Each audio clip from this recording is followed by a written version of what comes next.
Bueno, avísenme por el chat si todo se ve bien, si todo está correcto y vamos a empezar el streaming de hoy. Estoy con un ordenador y un iPad. El otro día para tratar de arreglar el streaming, llegó un momento en que teníamos tres ordenadores y el iPad parecía que iba yo a hacer controlar una misión a Marte o algo por el estilo. Eh, bueno, a ver. Primero que nada, muchas gracias a los que nos ven, muchas gracias a quienes han aguantado los horrores de calidad que hemos tenido en los anteriores streamings. Creo que vamos mejorando un poco. Digan ustedes si se ha mejorado un poco, porque ha sido la intención. Hemos peleado muchísimo, hemos peleado con la compañía que nos proporciona el Internet, hemos peleado con el OBS, que es un software hecho en el... Eso es software libre, pero es software libre hecho en el infierno. Hemos peleado con YouTube, que tiene también problemas con el streaming, pero en fin, aquí estamos.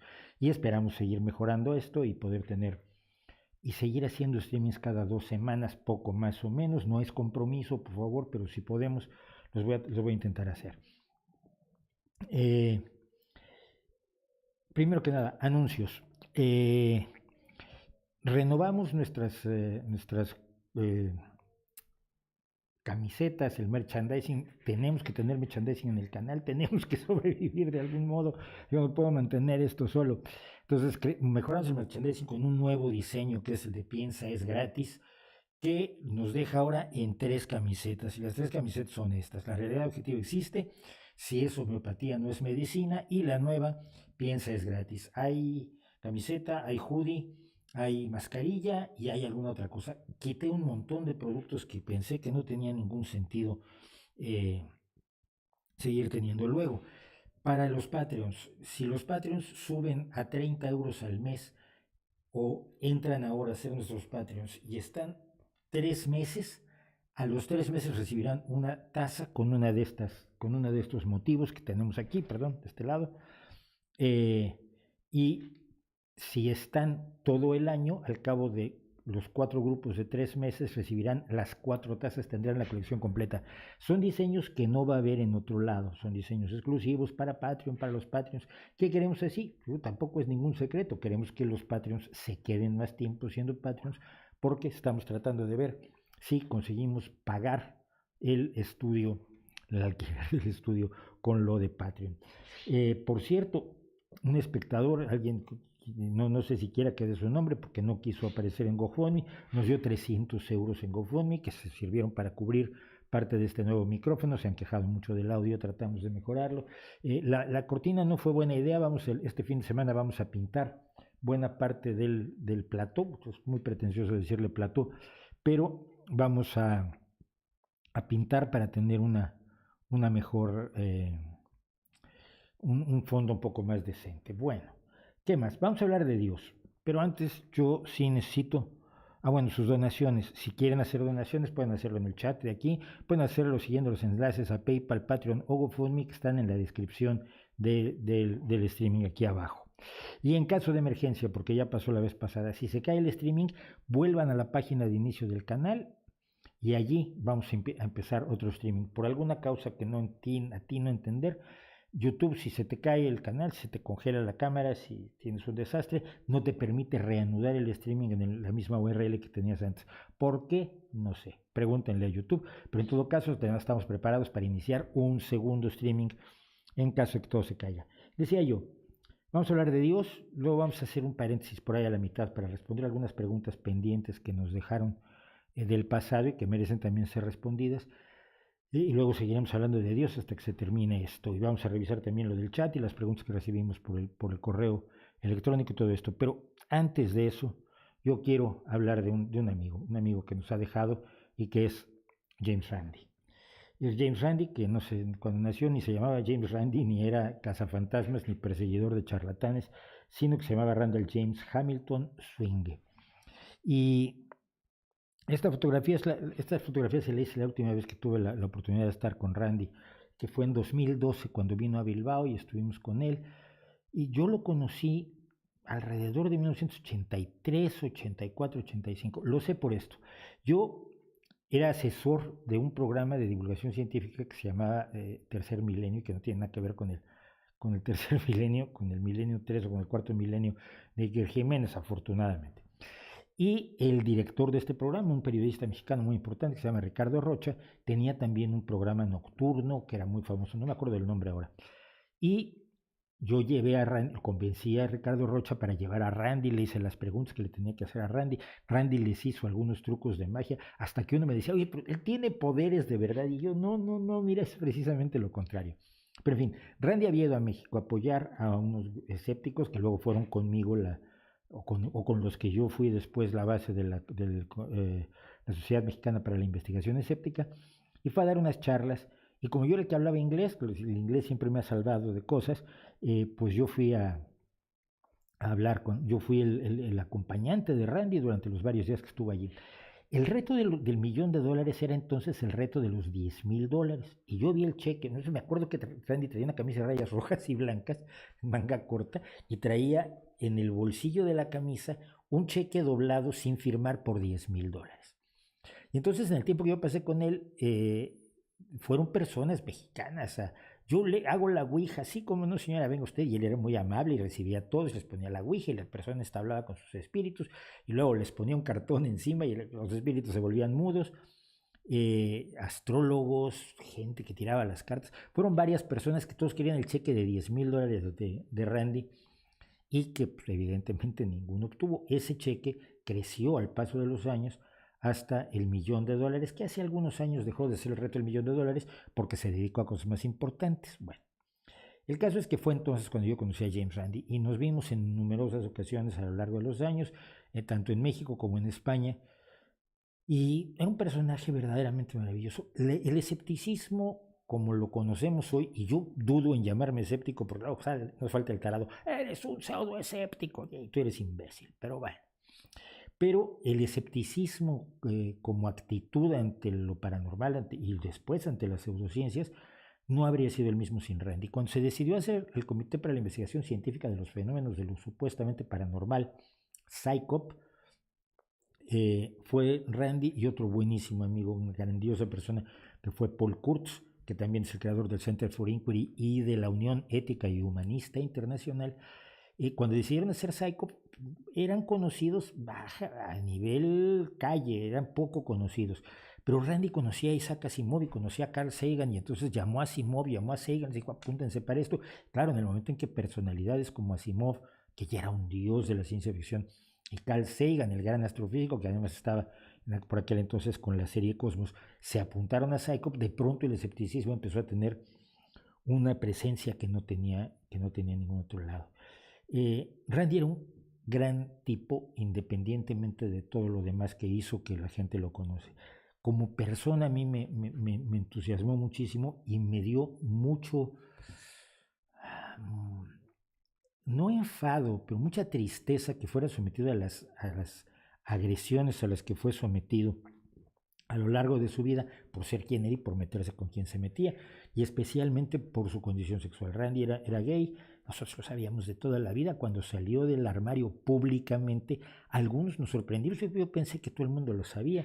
Estaba con su marido hacía muchísimos años, y además, bueno, llegó a encubrir una ilegalidad de su marido, que para quedarse en Estados Unidos y que no lo regresaron a Venezuela, donde los homosexuales pues no le llevaban nada bien, como no le llevaban en ningún lugar de América Latina, pues había utilizado una identidad falsa que luego le trajo problemas, y al final los pagó con 6 meses de arresto domiciliario. Porque Randy adoraba, y yo sé que su marido lo adoraba a él. Y que la gente tenga que sufrir por eso me sigue indignando enormemente. El mundo, la lucha contra las pseudociencias que conoce la mayoría de la gente, los escépticos, que ustedes sepan, o sea, en México de Mario Méndez Acosta, o en España de Gámez, o en Argentina de Agostinelli y demás, todo eso no sería lo que es sin James Randi. Que aquí, nada más por presumir, esta fue la última vez que yo estuve con Randy, en 2012 en Bilbao. Y él me decía, yo lo que quiero es llegar a los 100 años. Y yo tenía muchas ganas de que llegara a los 100 años, pero estaba muy enfermo, tuvo varios problemas. Todavía cuando comíamos le decía yo, no será posible que puedas por lo menos comer sal. No, es que la sal me hace mucho daño para la atención, porque él tenía la predisposición genética que no tengo yo, entonces yo tengo hipertensión, pero la sal no me hace el efecto que le hace a otras personas, a él le habían hecho el estudio genético. Pero y una cosa con la que quiero terminar, Randy fue un mago importantísimo, fue el mejor escapista después de Houdini y tiene récords mejores que los de Houdini, por ejemplo, de permanencia en un cofre cerrado bajo el agua. Llegó a ser eh,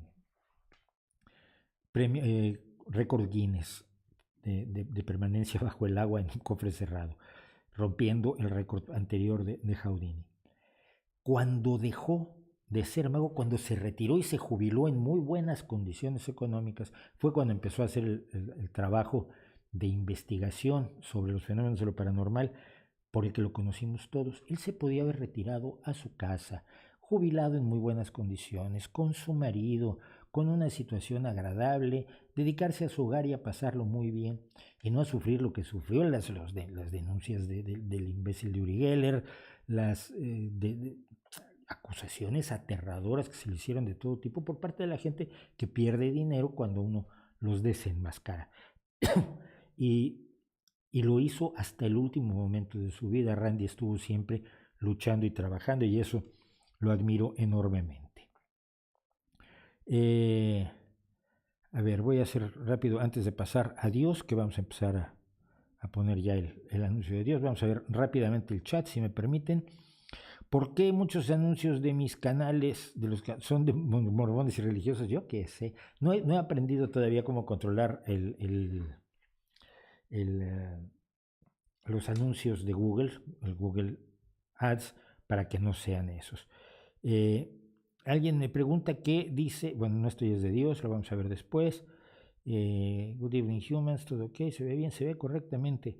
¿Cuál crees que es el mejor argumento para la existencia de Dios? Me lo preguntaron, también lo vamos a ver.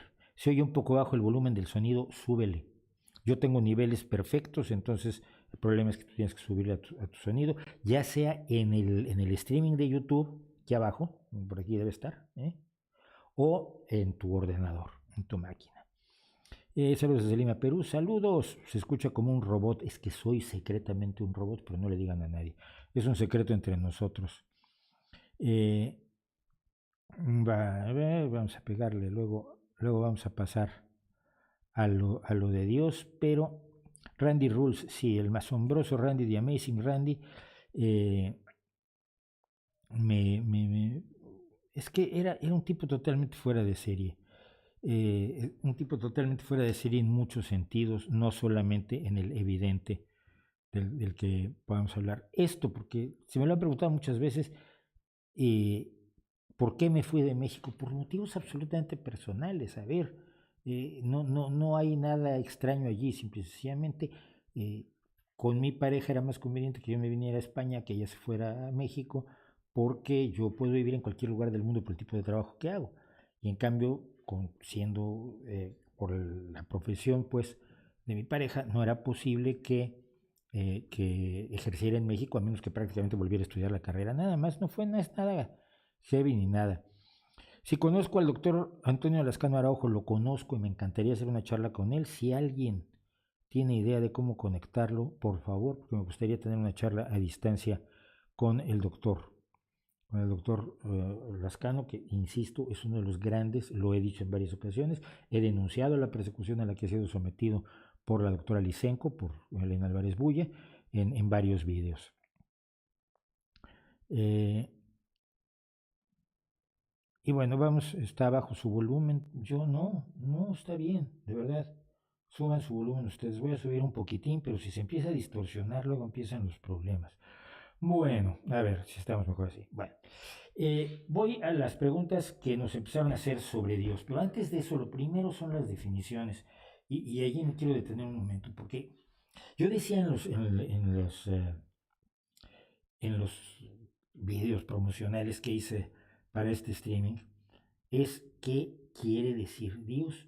Si tú no defines Dios con perfección, con claridad, no sabes si crees o no en Él.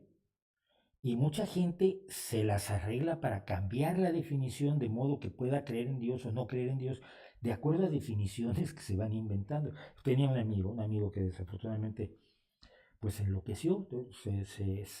Él estudió medicina, pero luego se dedicó a la medicina china. Cuando tuvo un cáncer hace algunos años decidió no tratarse porque él se trataba con la medicina herbolaria china y murió. Y he tenido 2 o 3 amigos que han dejado la vida así y es muy desagradable, sobre todo porque él era uno de los chicos más brillantes del bachillerato. Eh, pero él, me acuerdo de esos diálogos inolvidables que uno tuvo a los 17 años cuando estaba tratando de encontrarle sentido al mundo, y me decía él, ¿qué tal que Dios es el hidrógeno que es el principio de todo, porque es lo primero que ocurrió en el universo? Entonces, Dios es hidrógeno. Y bueno, pues entonces sí creo en Dios. Pero ese Dios no se corresponde a las definiciones que la mayoría de la gente a mi alrededor usa cuando dice, ¿crees o no crees en Dios? Es decir, lo que me están diciendo cuando me preguntan si creo o no en Dios es otra cosa. Me están preguntando si creo en un ente con características bastante distintas del hidrógeno. Entonces, bueno, vamos a empezar por allí. No es lo mismo creer en Dios que creer en una religión o que ser parte de una iglesia. Son 3 cosas distintas. Una es la creencia en Dios, podemos discutir la creencia en Dios. Otra cuestión es estar adscrito a una religión que ya es una serie de creencias articuladas alrededor del concepto de Dios o dioses. Y no me digan que el budismo no tiene dioses, por favor, que sí los tiene. Y eso es muy distinto de una iglesia que es ya una institución social que está a cargo de llevar precisamente, de hacer cumplir la religión. Es muy distinto un creyente que un vendedor de creencias, es decir, la persona que cree en Dios normal en la calle no es igual que un cura que ha estudiado y que cuando uno los ve, sobre todo algunos, no digo que todos, pero algunos los ve y dice, pero sabes que estás mintiendo, ni tú te lo crees. Y luego se lo justifican, no, pero hay que decir las cosas así para que la gente las entienda, porque los fieles, yo soy el pastor, ellos son las ovejas. Pues vaya visión desagradable que tienes de la gente. Pero bueno, entonces no hablamos de las mismas cosas, pero hablemos primero de Dios. Dios se nos propone primero que nada como el origen del universo, es la causa originaria del universo. Luego se nos propone como la causa originaria de la existencia de nuestro planeta, del mundo. Luego se nos propone como la causa originaria de la existencia de la vida. Y luego se nos propone como la causa originaria del surgimiento del ser humano. Y son cosas totalmente distintas. Los griegos no tenían una concepción originaria. Si oyen gorgoritos es el bajante este que no he podido todavía aislar de ruido. Entonces tenemos agua aquí arriba. Muchos pueblos no tienen una mitología de creación en la que el mismo Dios sea el que está presente hoy que los que estuvieron presentes en el pasado.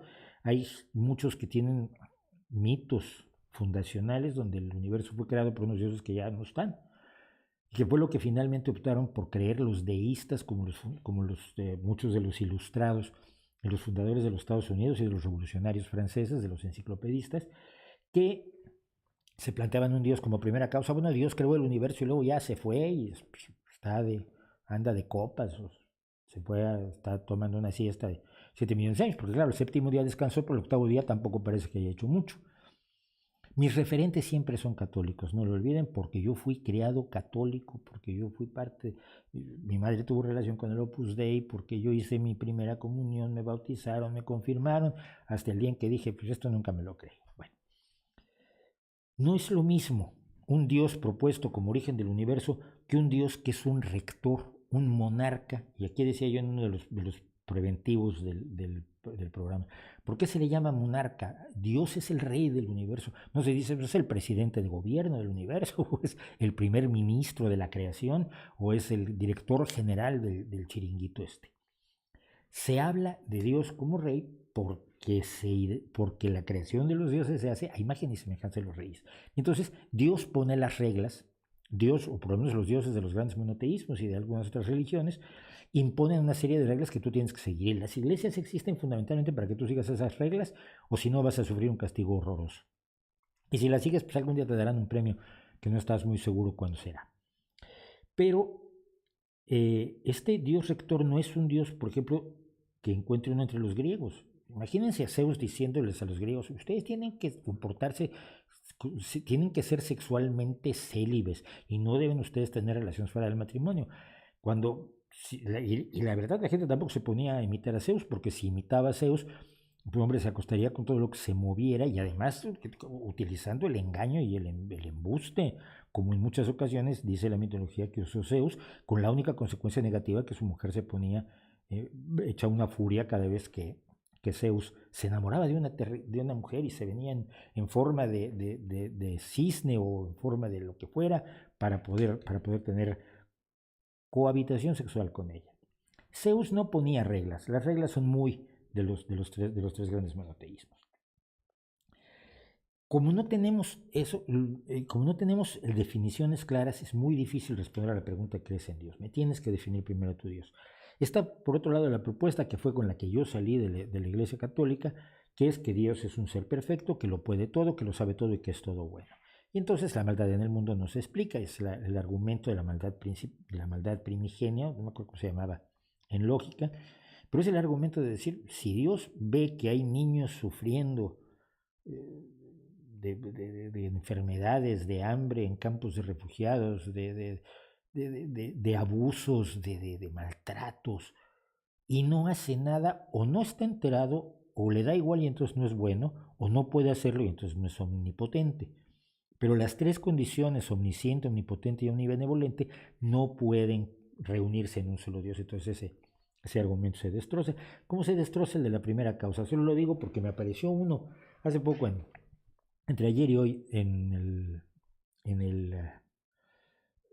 el canal, comentarios del canal, que es que todo tiene que tener una causa y la causa del universo es Dios.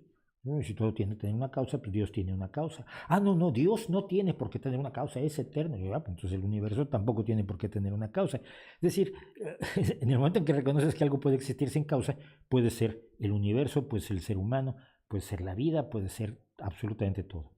Si dices que algo tiene que tener una causa, entonces Dios tiene que tener una causa y te empezamos a Dios lo creó Metadios, ¿vale? ¿Y quién creó a Metadios? Pues Meta Superdios. ¿Y quién creó a Meta Superdios? Pues Meta Hiper Dios. Y te puedes tirar así la vida, pero no vas a llegar a una conclusión seria sobre si la idea de la creación del universo requiere pues de un creador. Voy a pasar rápidamente a unas cuestiones del chat sobre Dios y luego voy a los comentarios. Ya llevamos 24 minutos y no he abierto mi Coca-Cola. Ustedes perdonen.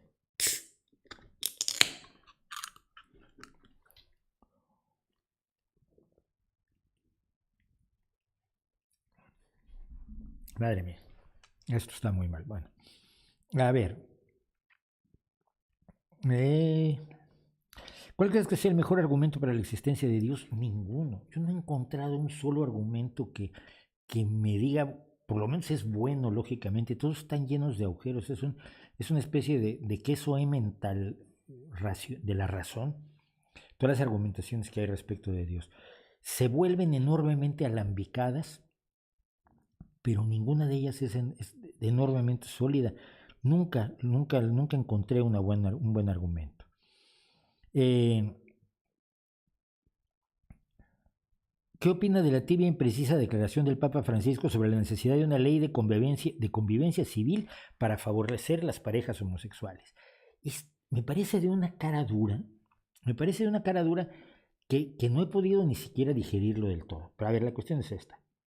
Primero, si tú me vas a salir con eso, Paco, me llevo bien con el Papa, entonces le llamo Paco. Si tú me vas a salir con eso, Paco, primero tienes que ofrecer una disculpa por el mal rato, y lo digo suave, por las desgracias, por los horrores, por las torturas, por los asesinatos que tu religión y tus antecesores y muchos sacerdotes hoy le imponen y le causan a las personas intersexuales.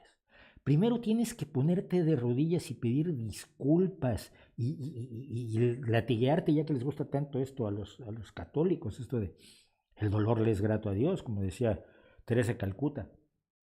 Primero tienes que ofrecer disculpas y reformar el código canónico y la reinterpretación de la Biblia respecto del trato que se les da a los homosexuales.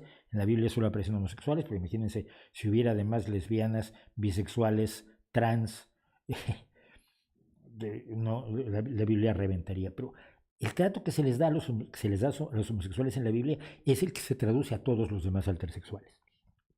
Primero eso, y luego te planteas, antes que incidir sobre las leyes civiles, incidir sobre las leyes que tú controlas, que son precisamente el código canónico, y es el que impide que personas del mismo sexo se puedan casar, que personas que no son un hombre y una mujer se puedan casar. No tiene derecho alguno Francisco a pedir leyes civiles cuando las leyes eclesiásticas son las que son. Es de una desvergüenza que francamente me tira de espaldas. Pero entiendo lo que está haciendo Paco. Lo que está haciendo es tratar de salvar los muebles porque el catolicismo tiene un problema de credibilidad. No creo que esté al borde del final, como alguien me preguntaba, por ahí lo veremos. ¿Crees que está cerca del fin del cristianismo? No, ni de lejos. Pero es necesario, sobre todo, aumentar las vocaciones. Es sobre todo aumentar la cantidad de personas que se van a dedicar a seguir promoviendo y vendiendo la religión, y para ello el Papa Francisco hace declaraciones. Un poco antes hizo la declaración de que claro, el capitalismo es muy malo, hay que darles a los pobres, vale, más o menos de las riquezas del Vaticano, ¿cuánto les piensas dar? El Vaticano es el mayor inversionista en la bolsa de Roma, por poner un ejemplo. Y se le ha encontrado además invirtiendo en compañías de condones y de armas y luego dejan de hacerlo cuando los pillan, ¿no? Y de escándalos financieros sin fin. Si alguno se acuerda del escándalo del Banco Ambrosiano, cuando los dineros del Vaticano fueron un escándalo, la gente acabó suicidándose y tenían que ver con una logia masónica, que no era muy masónica, más bien era un grupo de criminales escondidos bajo la imagen de una logia masónica. No puedes hablar de que, hay que hacer cosas por los pobres si tú no tomas primero las infinitas riquezas del Vaticano y las aplicas a mejorar la pobreza, no mediante la caridad, sino mediante instituciones y programas sociales serios, tanto el hambre como la pobreza en el mundo. Es como hacer declaraciones en contra de la pederastia y seguir encubriendo sacerdotes pederastas. Paco, es un ridículo muy grande el que tú estás haciendo. Te lo hubiera yo dicho el día que estuve en el Vaticano, cuando estuve yo visitando los museos vaticanos, pero no estabas, no me quisiste recibir. Un pequeño decalaje entre imagen y sonido, bueno, sí, son cosas de los... Todavía no logramos el streaming perfecto. El vínculo de evolución y moralidad que expone Dawkins en El espejismo de Dios es más que interesante. ¿Qué opina usted? No recuerdo el espejismo de Dios. O sea, no lo recuerdo con datos suficientes como para hablar de concreto del libro en este momento. Y es una pena, debía haberle dado un repaso, pero tampoco me parecía relevante. Y además, bueno, sí lo pensé, pero además no tuve que ver. A Dios se le puede ver como lo que es un símbolo de unidad humana. No, Mr. Ewens, no. Lo que han sido los dioses son un símbolo de separación, de confrontación entre humanos, de ataques entre humanos, de matarse entre personas que creen en dioses diferentes, de matar a los propios creyentes que no se ajustan precisamente a las reglas que dicen las iglesias que en las religiones ha dictado Dios. Que nadie ha visto nunca a Dios dictar una ley como no desearás a la mujer de tu prójimo. Ni lo he visto declarar como órdenes los primeros mandamientos, que todos son adórenme, quiéranme, soy muy guay, soy maravilloso, no tendrás otros dioses, yo. Ese juego de los primeros mandamientos que es alucinante, nadie se lo oyó a Dios. Son una serie de personas las que nos han dicho, pues Dios me dijo esto. Y lo que han conseguido los distintos dioses son confrontaciones, muerte, asesinatos, deshumanización de todo aquel que no se ajuste a las creencias, así sea solamente la creencia en Dios. Hoy en día sigue siendo causa de pena de muerte la apostasía en el Islam. Y como lo era en el mundo cristiano hasta hace muy poco. Es decir, si tú decides que ya no eres musulmán, y yo soy muy amigo de los antiguos musulmanes, de los ex-muslims, tengo relación y apoyo los trabajos de los antiguos musulmanes, como de los antiguos católicos, de los antiguos judíos, de los antiguos budistas, pero el hecho de que tú decir que ya no crees en Dios es suficiente para que te maten. No puedes decir ante eso que es un símbolo de unidad humana, porque no. ¿Sabes si hay un factor psicológico que explique la religiosidad? No lo sé, pero tengo entendido, y tampoco lo he leído a fondo, tengo entendido que hay gente que dice que hay una especie de estructura mental que hace que creas en Dios. No, mira, lo que nosotros tenemos es una historia evolutiva muy clara en la cual descubrimos que podíamos explicar cosas. O quizás cuando éramos el Homo erectus o alguna de las especies humanas anteriores a la nuestra, descubrió que se podía explicar el mundo. Y entonces trató de explicárselo. Y se inventó explicaciones cuando no las había. No tenía a mano la explicación del trueno, pues un dios. No tenía a mano la explicación de la lluvia, pues otro dios. No tenía explicación de cómo germinaban las semillas y se convertían en espigas con las que se podía hacer pan, pues inventas otro dios.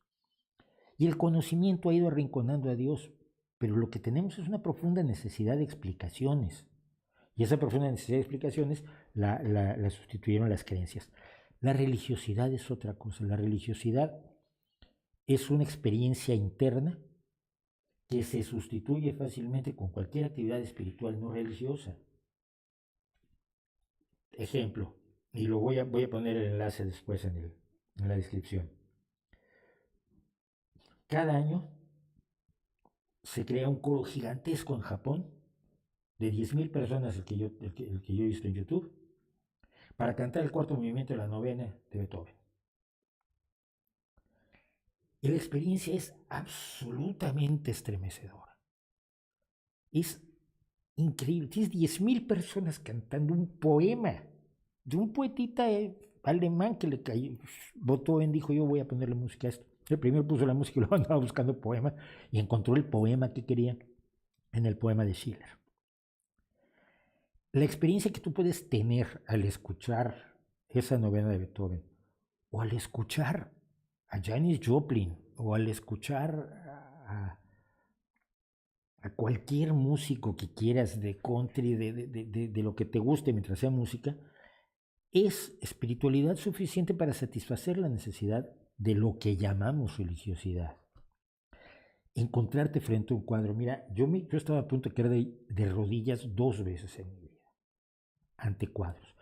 Los comedores de patatas lo conocía yo, pero tenerlo enfrente fue una experiencia espectacular. Pero en una ocasión fui a ver las pinturas negras de Goya, que las tenían en un sótano en aquel entonces, en el Museo del Prado. Creo que ahora ya no están en un sótano, pero yo sabía cuáles iba yo a ver. Iba a ver el aquelarre, las comadres, y tenía una idea muy clara de más o menos qué es lo que iba yo a ver.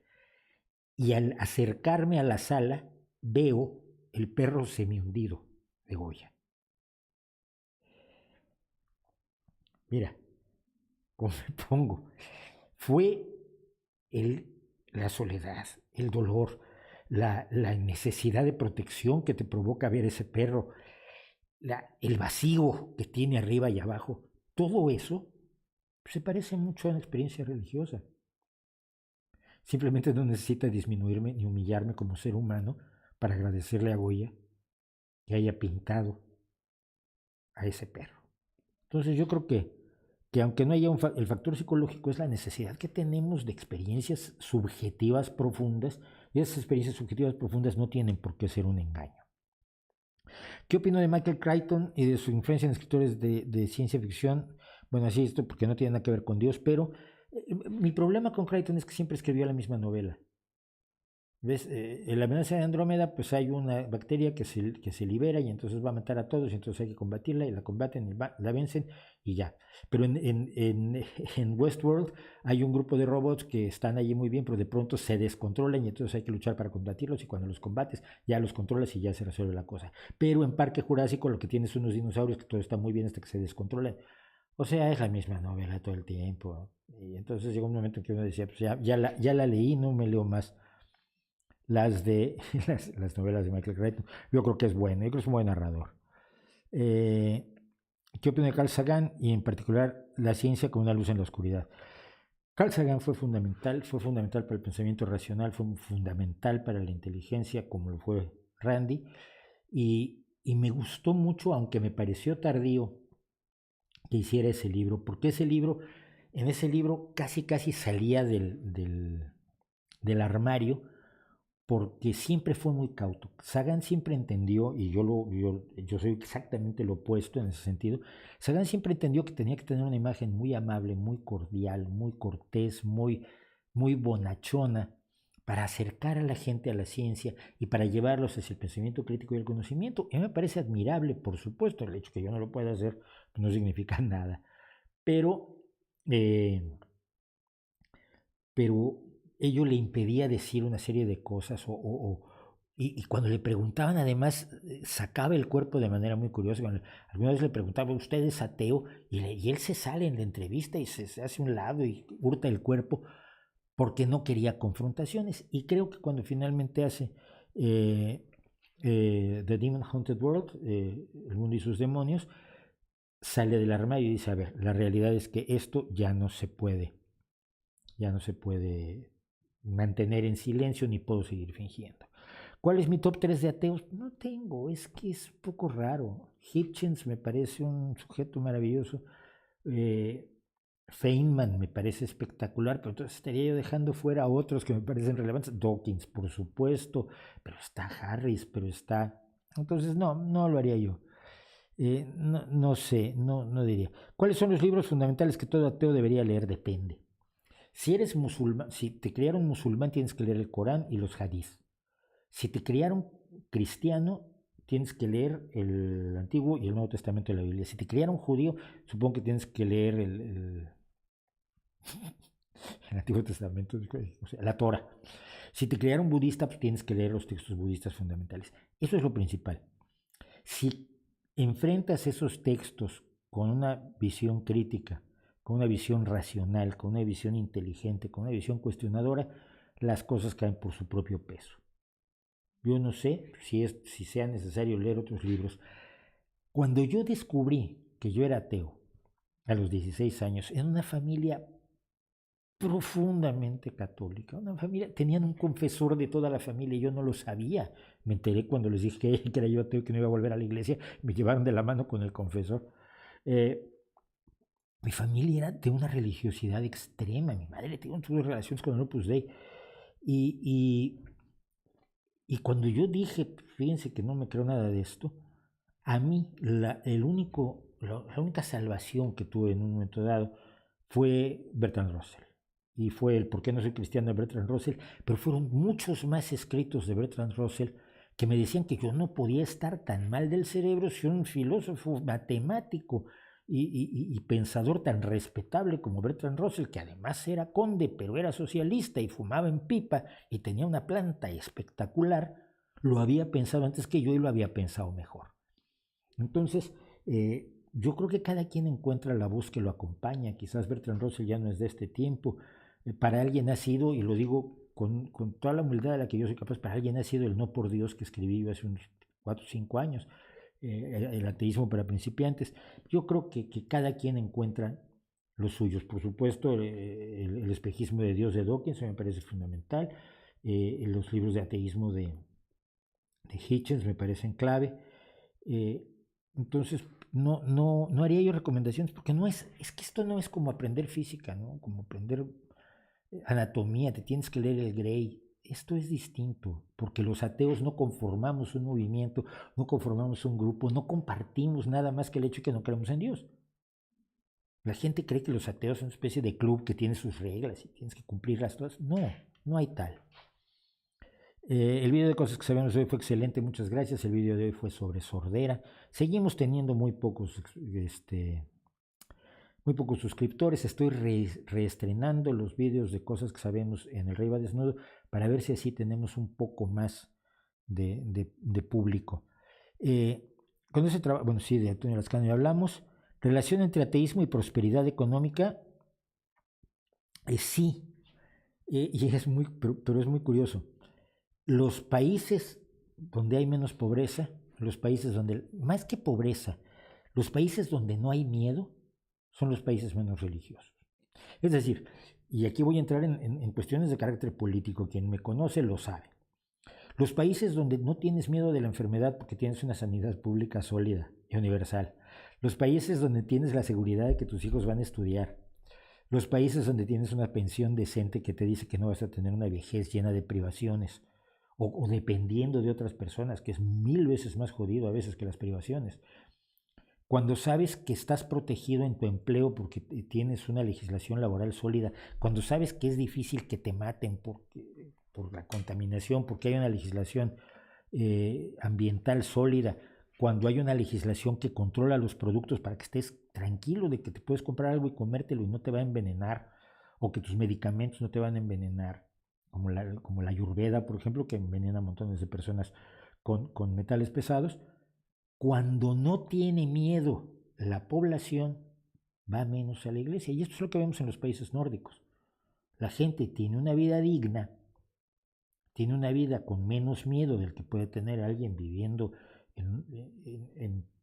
no sé, en Namibia o en Bolivia, o en Venezuela, o en México, o incluso en Estados Unidos.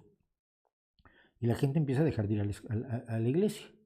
Donde hay hambre, donde hay pobreza, donde hay miedo, donde hay enfermedad, donde hay salud, donde hay carencias, es donde la religiosidad florece porque promete aquello que la gente quiere que le prometan, aunque no lo pueda cumplir nunca. No, yo fui criado como muchos en el catolicismo, no muy exagerado, pero en él hay valores como los del amor al prójimo que tengo sin necesidad de creer en Dios. ¿Es esto lo lógico? Sí. Pero es que el amor al prójimo no depende, primero que nada no lo inventaron las religiones. Es la esencia del ser humano. Me explico.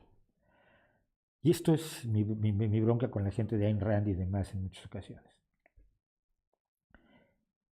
Somos un animal social.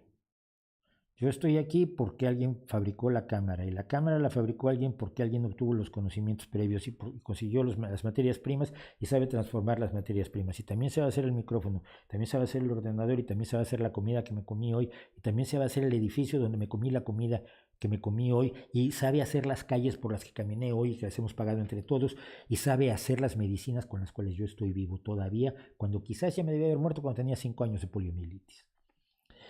Somos un animal que depende de todos los demás seres humanos a nuestro alrededor. No podemos sobrevivir solos.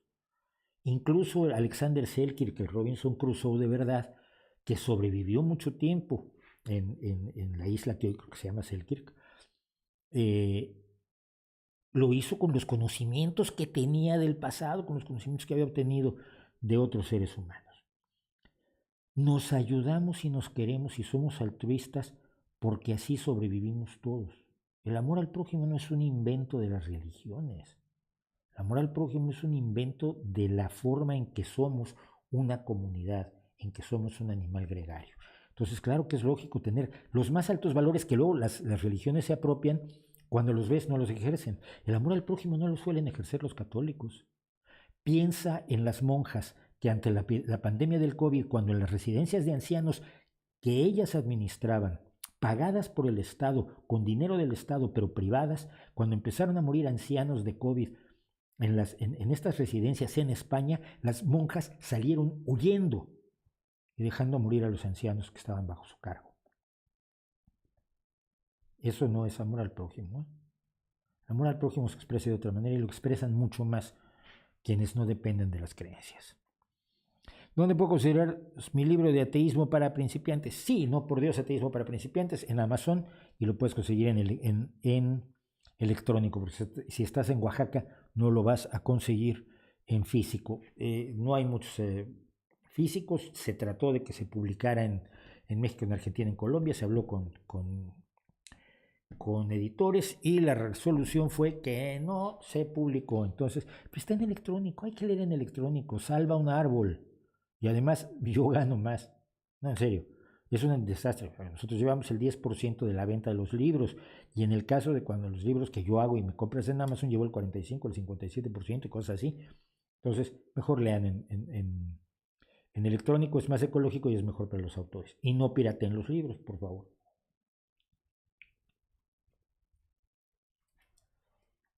Bueno, ustedes perdonarán, pero La sed es la sed. Bueno, voy a preguntas que hicieron a favor de hacernos, gracias a los que nos están pasando dinero. Rubén Luna León, eh, París González, y luego voy a seguir con esto. Pero vamos a las preguntas que nos hicieron y que las hacen por anticipado. Vamos a responder algunas. Edgar Kashmir dice: ¿ha contribuido al problema del narcotráfico el hecho de que algunas personas atribuyen al consumo de ciertas drogas como marihuana, hongos y LSD cuestiones espirituales y pseudo trascendentales? Sí, ¿no? A ver, yo pertenezco a la generación, o a la última generación, por las dos anteriores, perdón, la Coca-Cola. Las dos anteriores a mí son las fuertes, pero yo pertenezco a las generaciones que se dijeron que las drogas, perdón, que las drogas ampliaban la conciencia, que permitían abrir la mente y tener una experiencia espiritual relevantísima. De esto nos convenció el tarado de Aldous Huxley, entre otros varios, por cierto. Entonces, que las drogas eran como las puertas de la percepción, así lo decía Huxley, que adquirías una conciencia más amplia, que te elevabas espiritualmente. Bueno, pues sabes que estabas borracho y punto. Y esto no sé si ayudó a que se ampliara, y sería irresponsable decirlo, que se ampliara el consumo, pero facilitó la venta. Tú lo tienes, y yo lo he discutido en el canal y ya tengo problemas por ello. Cuando yo digo no, la marihuana, el cannabis no es una medicina, no es un medicamento, ninguna planta es un medicamento, son algunos principios activos los que a veces son medicamentos, pero hay que estudiarlos, aislarlos, ver sus interacciones, ver sus secundarios, todo lo que dije en el programa de herbolaria, yo también lo dije en el programa del cannabis no es medicina. Pero la gente dice, no, pues que yo no fumo cannabis porque me guste ponerme chachalaco, yo fumo porque es bueno para mi salud. No, mira, no, es un cancerígeno también, conocemos los daños que hace. No te cuentes cuentos y no me los cuentes a mí, por favor. Lo mismo, la ayahuasca es el gran negocio ahora, por ejemplo, en España hay una cosa alucinante con la ayahuasca que es peligrosísima. El LSD resultó que era menos peligroso de lo que decían, aunque algunos se quedaron, quienes tenían tendencias psicóticas, pudieron tener un brote psicótico y quedarse en el viaje. Yo tuve por un compañero en el bachillerato que se quedó en el viaje de LSD y acabó en un psiquiátrico donde pues, probablemente siga. He tenido amigos que consumen muchísimo cannabis y de alguna forma no es agradable verlos cuando se levantan en la mañana y lo primero que hacen es fumar, ya luego se toman el café y van al trabajo, están un poco aplanados emocionalmente y a las 11, 12 del día pues, se fuman otro. Me parece que es una dependencia peligrosa, pero hay que quitarle ese disfraz, no es espiritual ni es trascendental, es jugar con la química de tu cerebro de una manera irresponsable. Y mira, te voy a dar el argumento lo ha dado una de las que fue las grandes promotoras de las drogas, que es Grace Leak. Grace Leak es la cantante, o fue la cantante de Jefferson Airplane, después Jefferson Starship. Grace Leak escribió White Rabbit, la gran canción de defensa de las drogas que cantó con Jefferson Airplane. Una píldora te hace más grande y otra píldora te hace más pequeña, y jugando con el personaje de Alicia en el País de las Maravillas, va jugando con la oruga que fuma en una juca y los hongos que te hacen cosas, pero lo que te da tu mamá no te ayuda. Es una canción pro drogas hasta el extremo. Años después, a los 50 y tantos años, Grace Leak explica lo siguiente. Las drogas son geniales, pero es como una ruleta. Caíste en, lo pasé muy bien. Caíste en, estuvo bien. Caíste en, qué maravilla, qué viajesote. Y un día caes en, me morí. Y no lo puedes prever. Es decir, estás apostando cada vez que consumes drogas a la disminución de tu calidad de vida, a la muerte incluso, en el caso extremo, al desprecio de tu familia, al alejamiento de la sociedad en la que vives. Entonces, el problema es ese, no se vale decirles a los jóvenes que es malísimo. No, no es malísimo, pero puede serlo. Y te lo estás jugando a lo tonto. Dice, algunos grupos tratan de reivindicar a la Iglesia diciendo que durante la Edad Media esta ordenó Europa, mientras que la ignorancia y el maltrato a la mujer es una leyenda negra. ¿Es válido esto? Nah, no es válido. La ignorancia no es una leyenda negra, la ignorancia es un hecho real. La gran mayoría de los seres humanos no accedían al conocimiento y esto termina con la imprenta. El conocimiento se reservaba para algunos pocos y ni siquiera era conocimiento en realidad. Era buena parte de creencias y de conclusiones a las que habían llegado los clásicos sin ninguna base.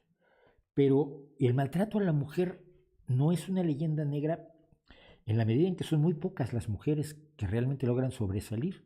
Yo he leído y he comentado muchas veces las primeras novelistas, la de La ciudad de las mujeres, ahora se me olvida su nombre, qué horror, pero las mujeres en general estaban no maltratadas, quizás en un sentido estricto, sobre todo en las clases altas, con la idea del amor, el amor romántico, etcétera, pero si no estaban maltratadas siempre estaban sometidas y humilladas.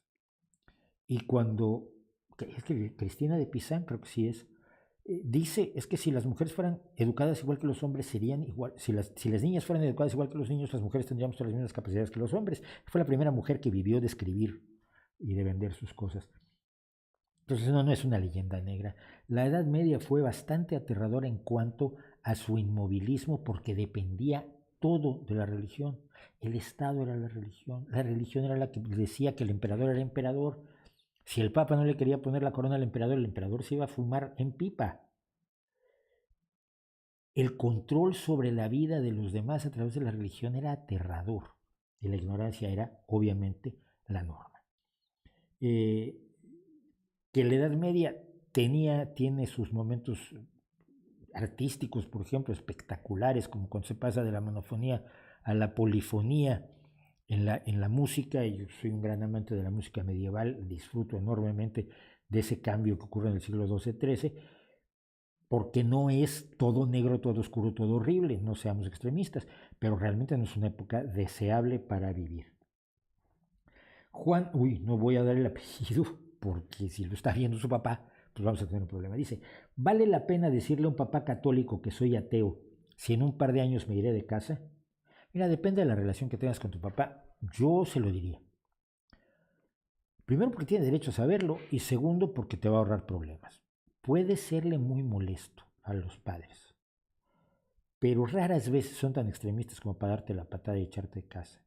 A mí sí, hasta los 30 y tantos años todavía mi madre me decía, ay, pero tú, ¿por qué no tratas un día de ir a misa? Y yo, mamá, por favor, que yo tengo 2 hijas, o sea, ya no estoy yo para esto. Pero depende de la relación, obviamente, que tengas con tu papá. Mi familia era profundamente católica.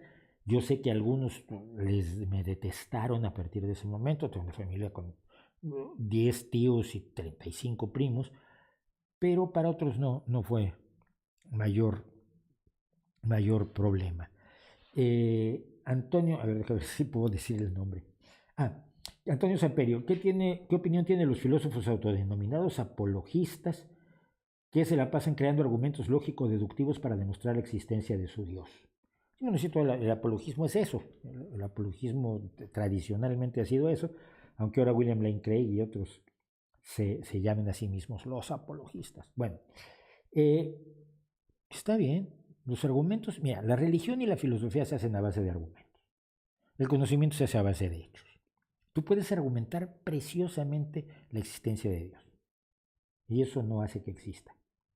Lo que hace que Dios exista es que demuestres su existencia. Que tengas datos objetivos, confiables, compartibles, que pueda experimentar todo el mundo, independientemente, como se verifica independientemente cualquier afirmación científica, y eso es lo que te determina si un Dios existe o no. Si no puedes demostrarlo, pues queda en el reino de las hadas y los gnomos y los unicornios y los duendes. Entonces, a mí toda la gente que se dedica a la teología y a hacer argumentaciones alambicadas y de lo más retóricas, me parecen unos sofistas, simple y sencillamente lo mismo de siempre, ¿no? Creer que Si yo argumento eficazmente algo, se vuelve verdad. No, mira, los argumentos tienen que tener bases fácticas. Yo cuando te digo que es moral cuidar de tu prójimo porque todos nos cuidamos, lo digo con bases fácticas, con la historia del ser humano y cómo cuando alguien está solo es la cena y cuando alguien no está solo, sino está en tribu, pues tiene mayores probabilidades de sobrevivir, punto. Son datos reales. Y aquí está la pregunta, si creo que el final del cristianismo esté próximo. No, no, mira, las religiones siempre van a seguir existiendo. La lucha, aquí vamos ya no al ateísmo, sino al antirreligionismo. La lucha no es por hacer desaparecer las religiones ni por obligar a la gente a no creer, porque caerías en lo mismo que caen aquellos que su problema no es lo que ellos creen, sino que quieren que tú creas por fuerza lo que ellos dicen. Eh, la lucha es por impedir que las creencias supersticiosas tengan un efecto en la vida civil cotidiana de los seres humanos. Que si alguien tiene una religión que le dice que solo puede comer lombrices confitadas, coma lombrices confitadas, le mandes a alguien a decirle, oiga, usted necesita una alimentación más sana, pero si no la quiere, pues no la tiene ya. Pero que la idea de comer lombrices confitadas no se convierte en una ley, que no se convierte en una presión social, que no se convierte en un reglamento, que no se convierte en una forma de presionar a los legisladores para que expidan leyes que no son relevantes o que no son benéficas para toda la población y que no están basadas en cierto conocimiento medianamente sólido. Entonces, esa es la lucha es precisamente por la separación, no iglesia-estado, sino religión-estado, creencias-estado, supersticiones-estado.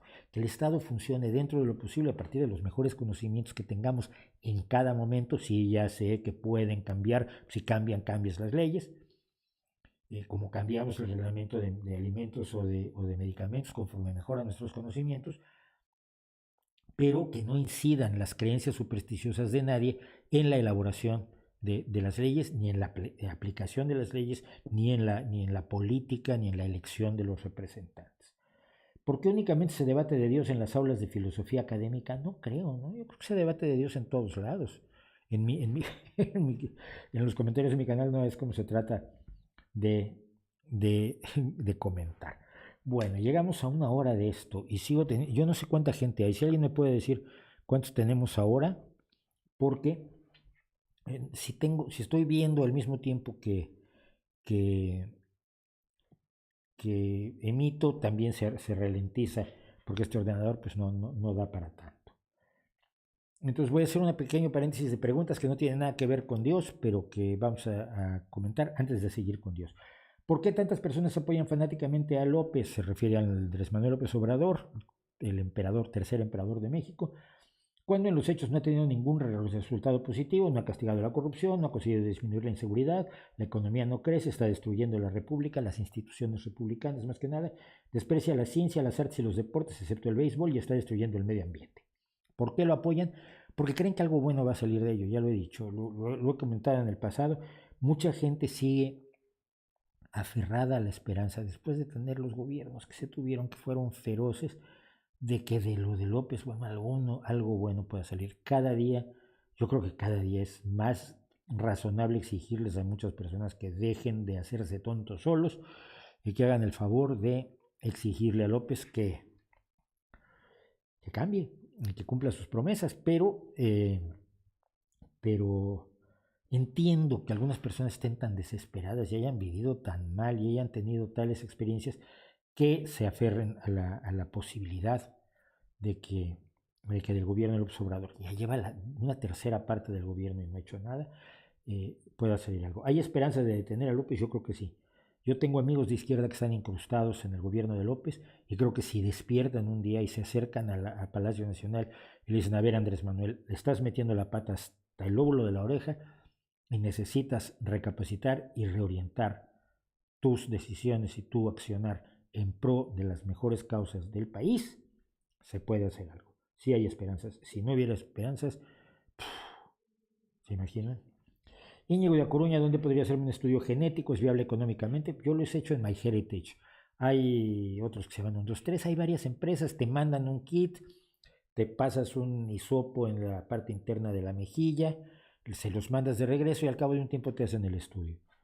Entonces, ¿es viable económicamente? A mí me han costado entre 50 y 100 euros las dos veces que he mandado, porque mandé el mío, luego mandé el de mi hijo, entonces, y no por nada, a ver, no empiecen a pensar tonterías, mi hijo es adoptado. Fernando, soy de Ecuador, me gusta, quisiera consultar su opinión sobre la situación política en Ecuador, no tengo idea. Trato de estar informado de muchos países, pero no puedo estar informado de todos. Y en el caso particular de Ecuador, con la salida de Correa, yo pensé que yo se había avanzado mucho. Me dicen que Lenin Moreno es un derechista neoliberal con complejo de izquierda, pero eso no me dice mucho. No tengo datos como para opinar. ¿Cómo fue que descubriste el escepticismo científico? Pues no sé, porque empecé a hacer ciencia, porque empecé a ocuparme primero a ver, yo empiezo a escribir ciencia ficción y siempre me interesó la ciencia porque yo veía los lanzamientos de cohetes, de los primeros cohetes, de los Mercury, los Gemini, y luego la carrera espacial por llegar a la Luna. Me empecé a interesar por la ciencia, pero yo quería ser escritor. Y lo primero que fue escritor de ciencia ficción y periodista. Pero como periodista me empezó a interesar divulgar científicamente, divulgar ciencia. Y fueron quizás mis profesores. Yo alguna vez lo he contado. Yo tenía un amigo eh, con el que hacíamos experimentos de telepatía, con un mazo de cartas. Yo saco una carta y tú adivinas cuál estoy viendo. A ver si nos leíamos la mente. Esto se hacía en los años 70, oigan, disculpen.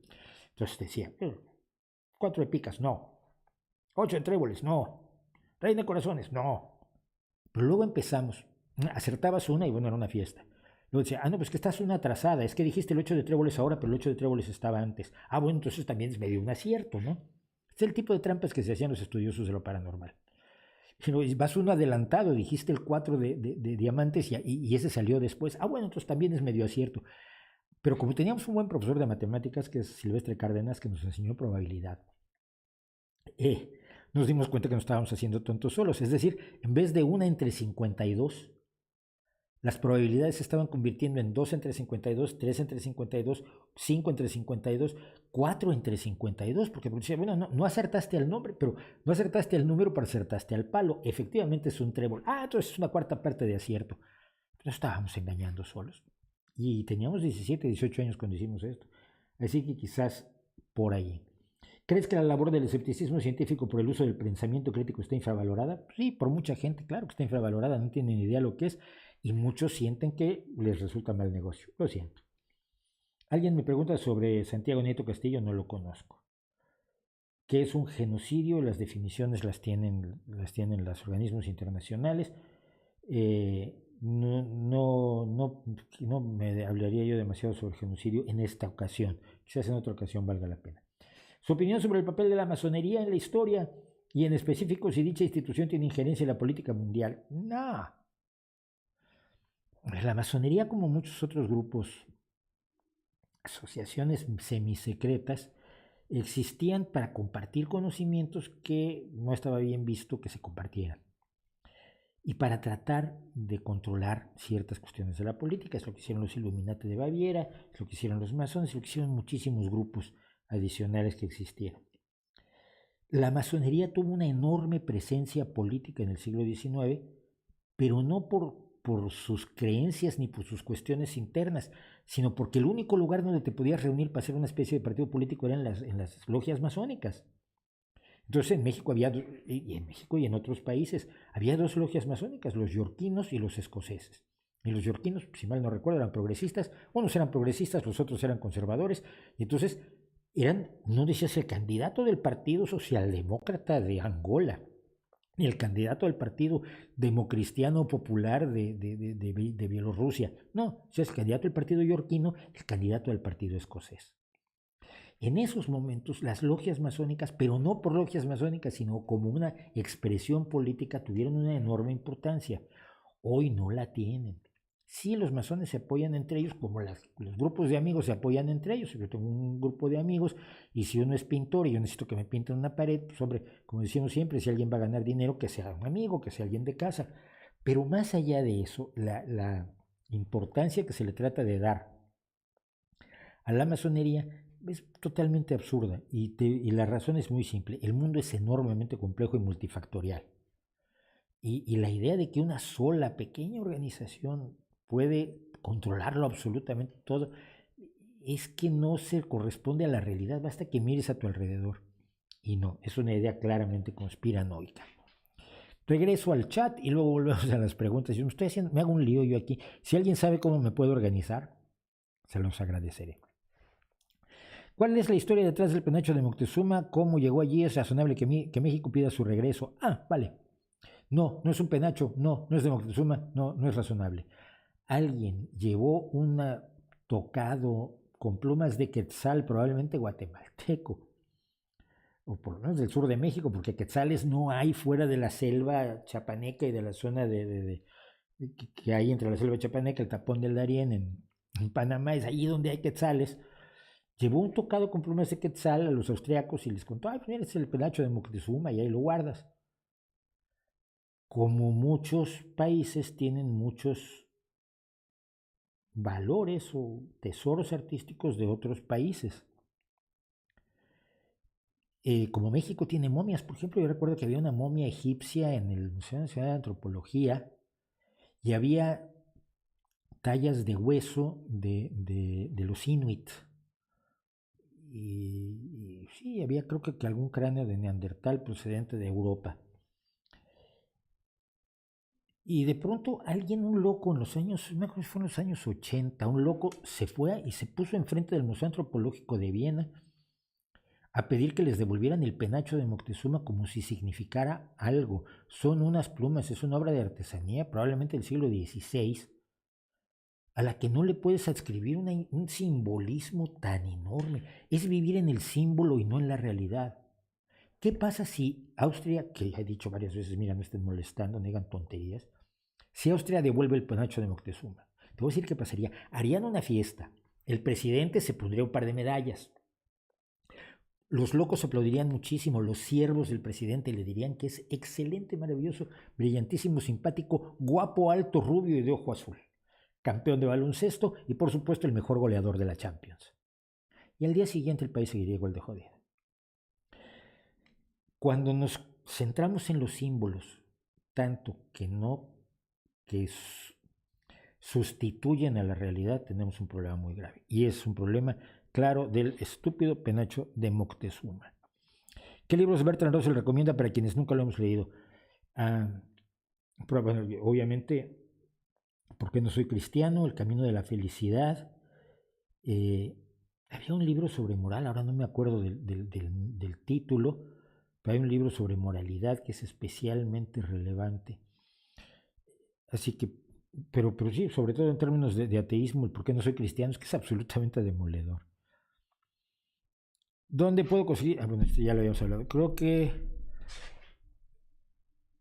dice Elena Manresa que nos está ayudando también. Muchísimas gracias, Elena, por lo que estás haciendo por el canal. Está tratando que sea yo menos tonto llevando mis redes. Que los anuncios que salen en los vídeos están relacionados con las búsquedas que uno hace en las redes sociales. O sea, salen mormones, que has buscado mucho de mormones.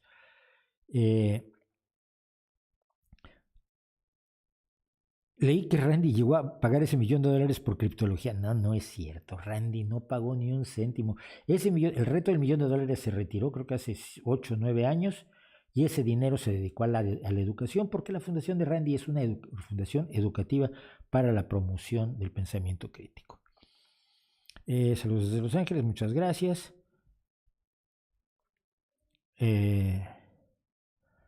Uy, es que es cuando salta el chat y entonces ya saben que me vuelvo loco y... El panteísmo no podría guardar relación con el agnosticismo, no, eso es peor, es creer que todo es Dios. Entonces adorar el iPad como adoras la luz, como adoras mis gafas, como adoras mi anillo de calavera, como adoras todo lo adoras porque todo es Dios. No, hombre, nada es Dios.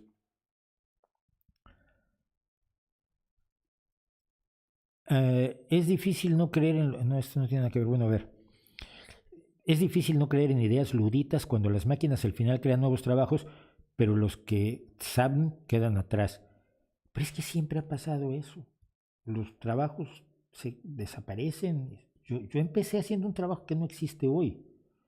Yo era productor de espectáculos multipantallas de diapositivas. Y como periodista aprendí a usar el Telex 2 semanas antes de que pusieran fax en la oficina. Los 2 meses que estuve estudiando cómo usar el telex no sirvieron para nada. Ni modo. Luego aprendí a usar el fax. ¿Alguien tiene fax? Nadie tiene fax. Ahora usamos correo electrónico. Así es la vida. La idea de que tienes que quedarte como estabas en el pasado cada día es menos aceptable. Y ahí tenemos que vencer nuestra resistencia al cambio. ¿Qué opino del apateísmo, la indiferencia a Dios? Pues es que ponerle nombres, yo no entiendo eso muy claro. No lo tengo claro. ¿Qué opinas? Este está oculto porque tiene la palabra, claro, por la palabra. ¿Qué opinas sobre la crítica a la historia de la Iglesia Católica de Fernando Vallejo en su libro La puta de Babilonia? Mira, no me gusta Fernando Vallejo, me hace muy poser y no lo he leído ni me interesa leerlo. Lo he visto en entrevistas y no me resulta interesante. En un Biblia explicas que según la Biblia los bebés no tienen alma hasta un mes después de nacidos. ¿Recuerdas en qué parte de la Biblia se dice eso? No me acuerdo. Pero a lo largo de la historia ha habido distintas interpretaciones sobre el momento en que el alma entra al cuerpo y si no lo dice claramente la Biblia, lo decía por esto. Si una mujer era asesinada y su bebé era asesinado pero no tenía un mes, por la mujer pagabas una cantidad, porque antes en vez de ir a la cárcel pagabas dinero por matar gente y pagabas menos por un bebé, pero si el bebé tenía más de un mes, entonces ya costaba como un adulto. Es decir, matarlo tenías que pagar tantos talentos de plata o shekels de plata como pagabas por un adulto, y eso significa que los bebés no se consideraban personas hasta ese momento.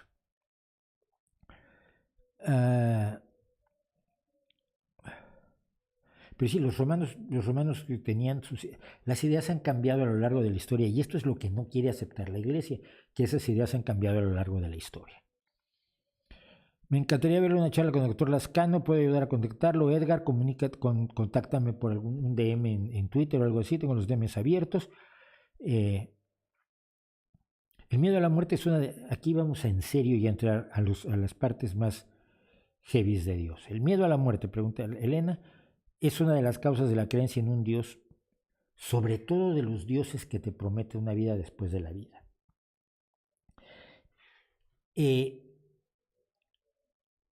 Siempre he tratado de hacer un ejercicio, así como hago el ejercicio de cuando se descubrió que se podían lograr explicaciones y luego resultaba que no tenías las herramientas necesarias para explicar. Cuando el ser humano se hace consciente de la muerte, nosotros sabemos que los animales no son conscientes de la muerte. No sabemos si algunos, quizás los elefantes, tienen una cierta conciencia de la muerte. Pero no creo que ningún animal, no tenemos evidencias de que ningún animal tenga conciencia de la propia muerte como destino futuro e inevitable. Tú ves que la gente a tu alrededor se muere y ya no se vuelve a mover. Ya no es ella.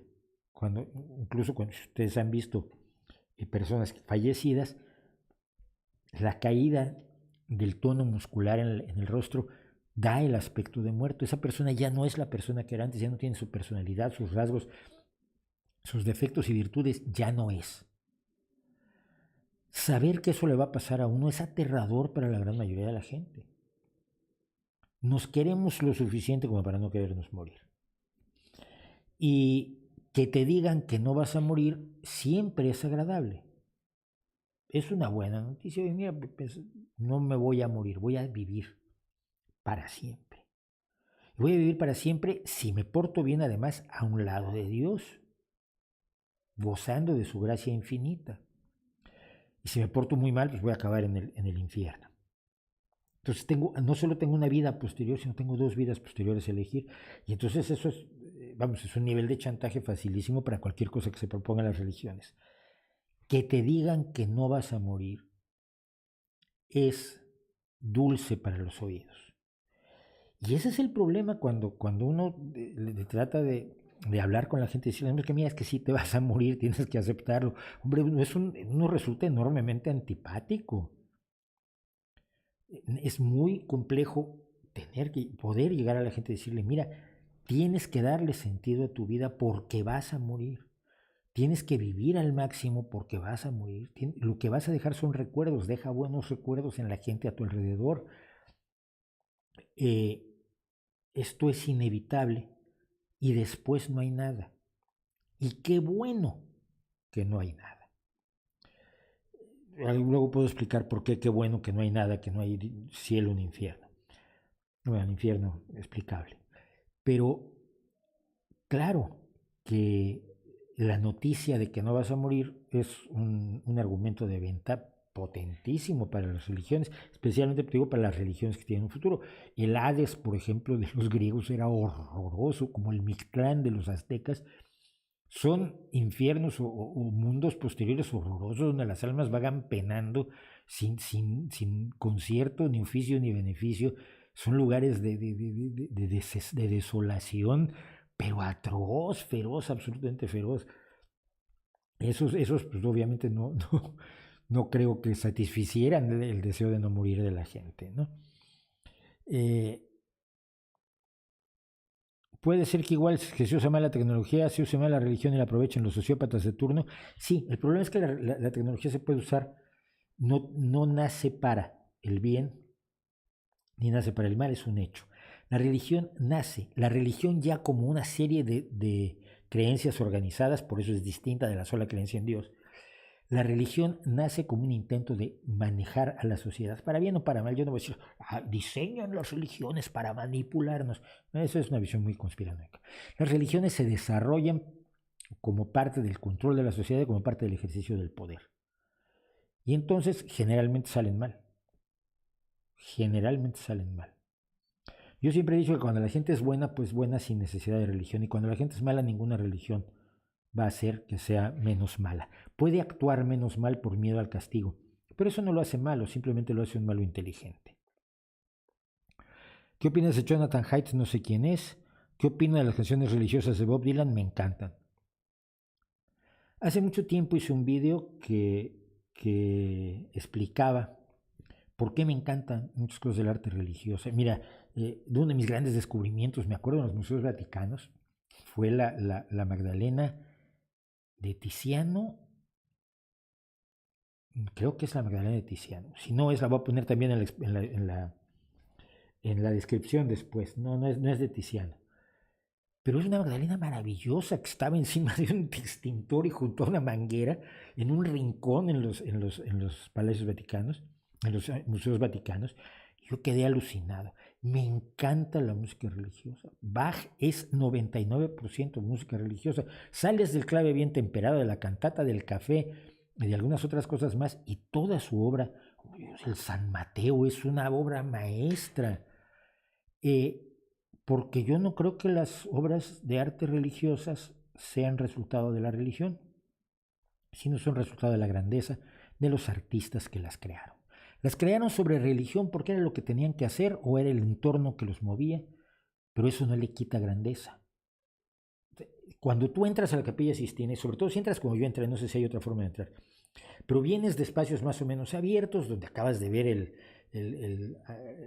la Academia de Rafael, donde precisamente Miguel Ángel y Da Vinci están pintados como Sócrates y Platón, o Aristóteles y Platón, y te estás en un sitio muy luminoso y hay una puertecita pues, bastante de mierda, y entras por esa puertecita y cuando miras arriba tienes la Capilla Sixtina encima, te sientes que te aplasta, te saca el aire.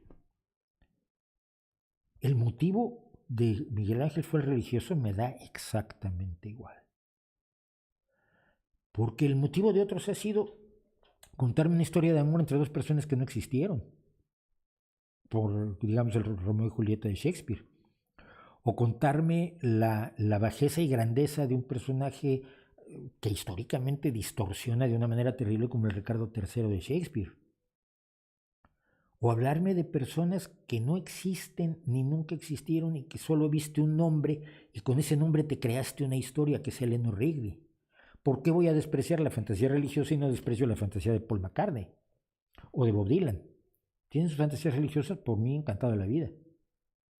La grandeza de su espíritu está presente en sus canciones, entonces puedo disociarla completamente de su entorno religioso y disfrutar de la grandeza humana expresada a través de esas obras de arte. ¿Crees que hay religiosidad en las matemáticas como la cábala? No la hay, sobre todo porque la gente hace la cábala en idiomas que no son arameo. Entonces, o que no son hebreo. Entonces es un poco absurdo, porque si tú podrías hacer cabala sobre las versiones originales de hebreo de la Torá, si existieran, pero tratarlo de hacer sobre la versión en inglés. Hay gente en Estados Unidos que hace numerología cabalística con la Biblia con la traducción de la King James Bible, ¿no? Con la traducción en inglés. Eso no te das cuenta de lo enormemente absurdo que eres. Estás haciéndolo con una traducción. ¿Por qué la traducción va a tener relaciones numerológicas mágicas como la podía haber tenido la original en griego en el Nuevo Testamento o la original en hebreo en el Viejo Testamento? Es totalmente absurdo. Pues decía en México, ¿sería necesario desentenderse de ellos una vez? Puesto que para ellos uno sigue siendo católico porque te bautizaron y pues me da igual, mira, yo, a ver, a mí me bautizaron en México y nunca he apostatado, perdón, porque nunca tuve oportunidad, y me dio igual. Más mira, Rivera Carrera a mí me excomulgó. Bueno, no, a mí me excomulgó un cura. Entonces yo le estuve pidiendo como 4 cartas, mandé al cardenal cuando era Rivera Carrera, no cuando era Rivera Carrera, cuando era Garibis Rivera, el cardenal, le mandé cartas pidiendo mi cédula de excomunión, ni puto caso me hicieron. ¿Qué opinas de la idea de que la Inquisición no fue tan buena y que fue más propaganda protestante? Esto ya lo toqué en alguna ocasión.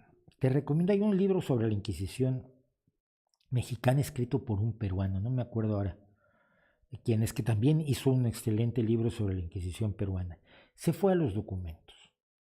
Se fue a los documentos a cómo y cuántas personas destrozó la Inquisición. No solamente en las personas que quemaba en México, en el quemadero de la Inquisición, en la Alameda Central, sino cómo se destrozó la vida de familias enteras porque se creía que el originario de la familia había sido un converso falso, es decir, era un judío converso, pero no era un converso falso, era judaizante, es decir, que había dicho que se había convertido al catolicismo, pero mentía y seguía manteniéndolos.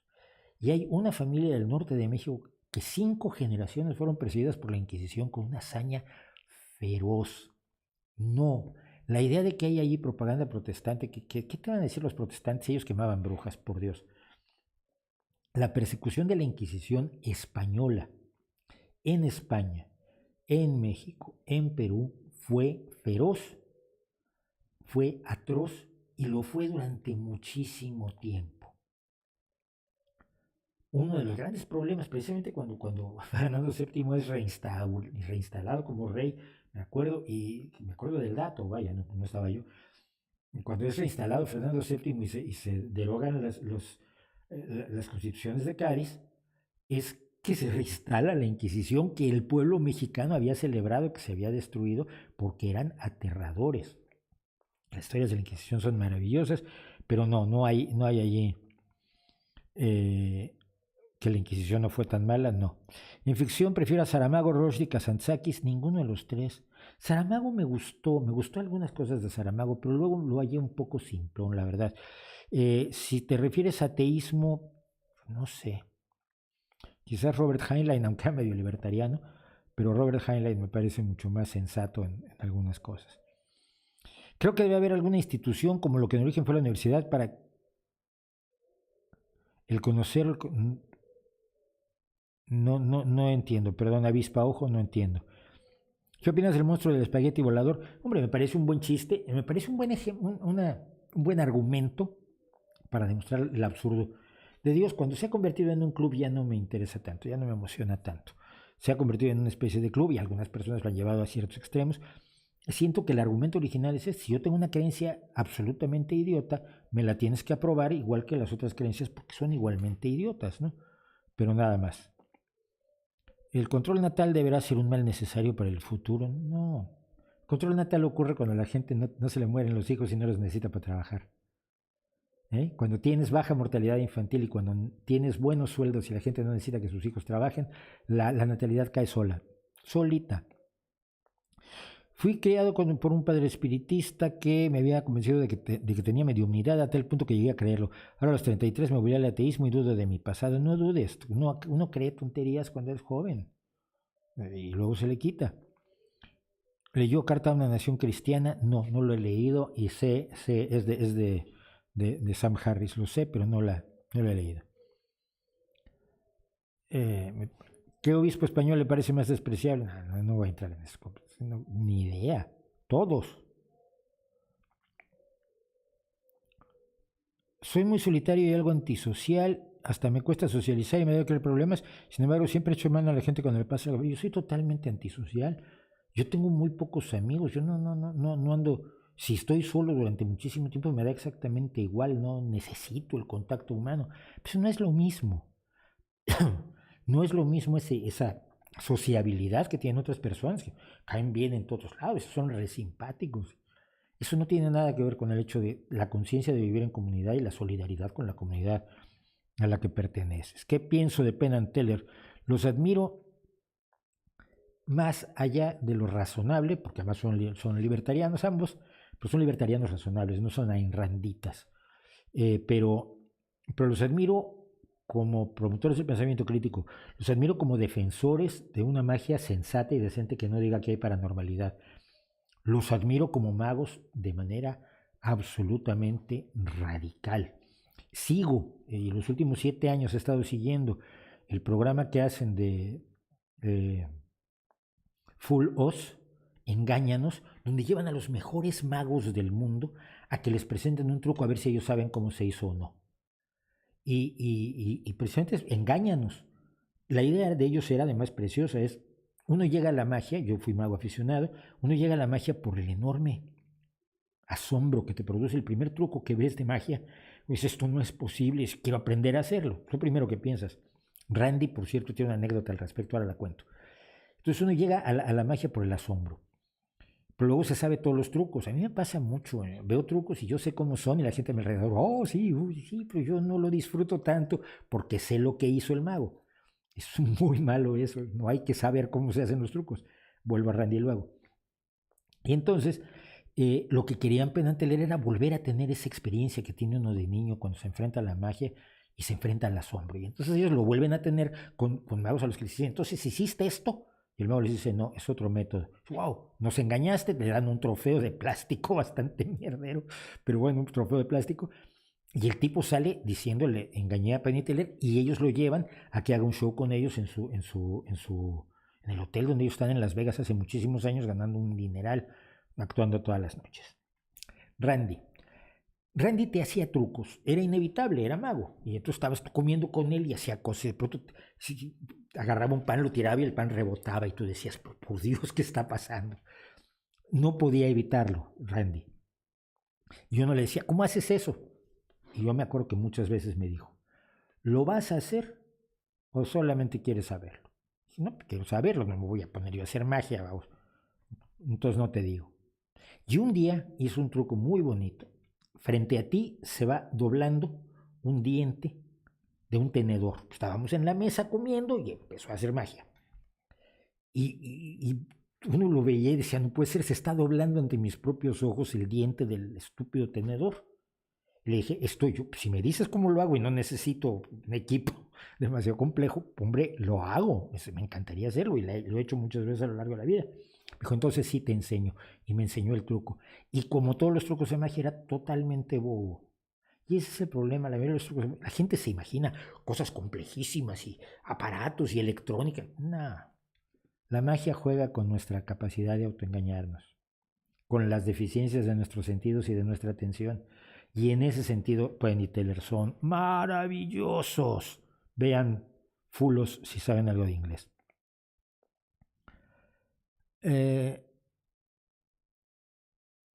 ¿Vio los debates de Dawkins con Lennox? No. No veo debates. ¿Se puede, ignorando el término ateísmo, ser ateo? Pues que no veo por qué ignorar el término ateísmo. Ateísmo simplemente, ¿crees en Dios? No, entonces eres ateo.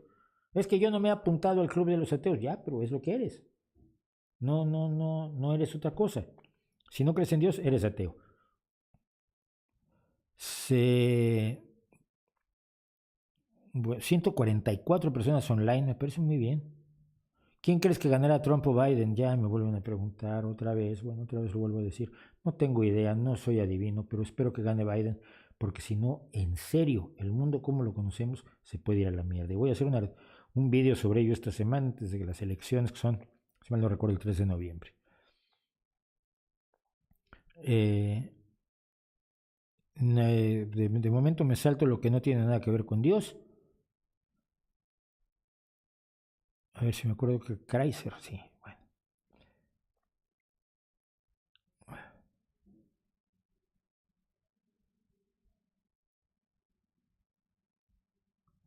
¿A qué se debe, Mauricio, que en varias ocasiones los filósofos posmodernos han defendido la fe religiosa y las revelaciones junto a la reinterpretación acomodada de los mitos abrámicos y los dogmas? Bueno, porque la filosofía posmoderna, el postestructuralismo y todo lo que hay a su alrededor, que llamamos posmodernismo para no meternos en las categorizaciones retóricas que arman los propios filósofos, es antimaterialista. Parte de la base de que la realidad no existe como tal, y que la realidad la crea el discurso. La realidad la vas inventando tú. Y entonces, las religiones pueden ser tan verdaderas como la ciencia. Si tú crees que todo puede ser verdad, no tienes problema en creer que Dios existe y es todo bueno, todopoderoso y todo, y lo sabe todo, ¿no? Y tiene esas tres características que habíamos quedado que son incompatibles. Eh, el posmodernismo vive del relato, considera que el relato es más importante que la realidad. Y así es como estamos donde estamos, en el problema de gobiernos enteros que niegan los hechos reales, sea el calentamiento global, sea los beneficios de la energía nuclear, los transgénicos, sea la inexistencia de las razas. Todo lo que se conoce puede ser demolido con la idea de no me lo creo. No me lo creo y la realidad es la que yo me invento. Esa es la gloria posmoderna, es para echarse a llorar. Hoy creo que me salté un montón. Voy a regresar, espérense un segundo.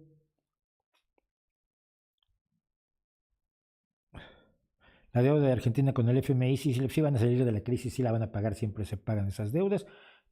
Son horrorosas, no debería tenerse que caer en eso, pero tampoco son el fin del mundo, que es lo que siempre se presenta como el fin del mundo.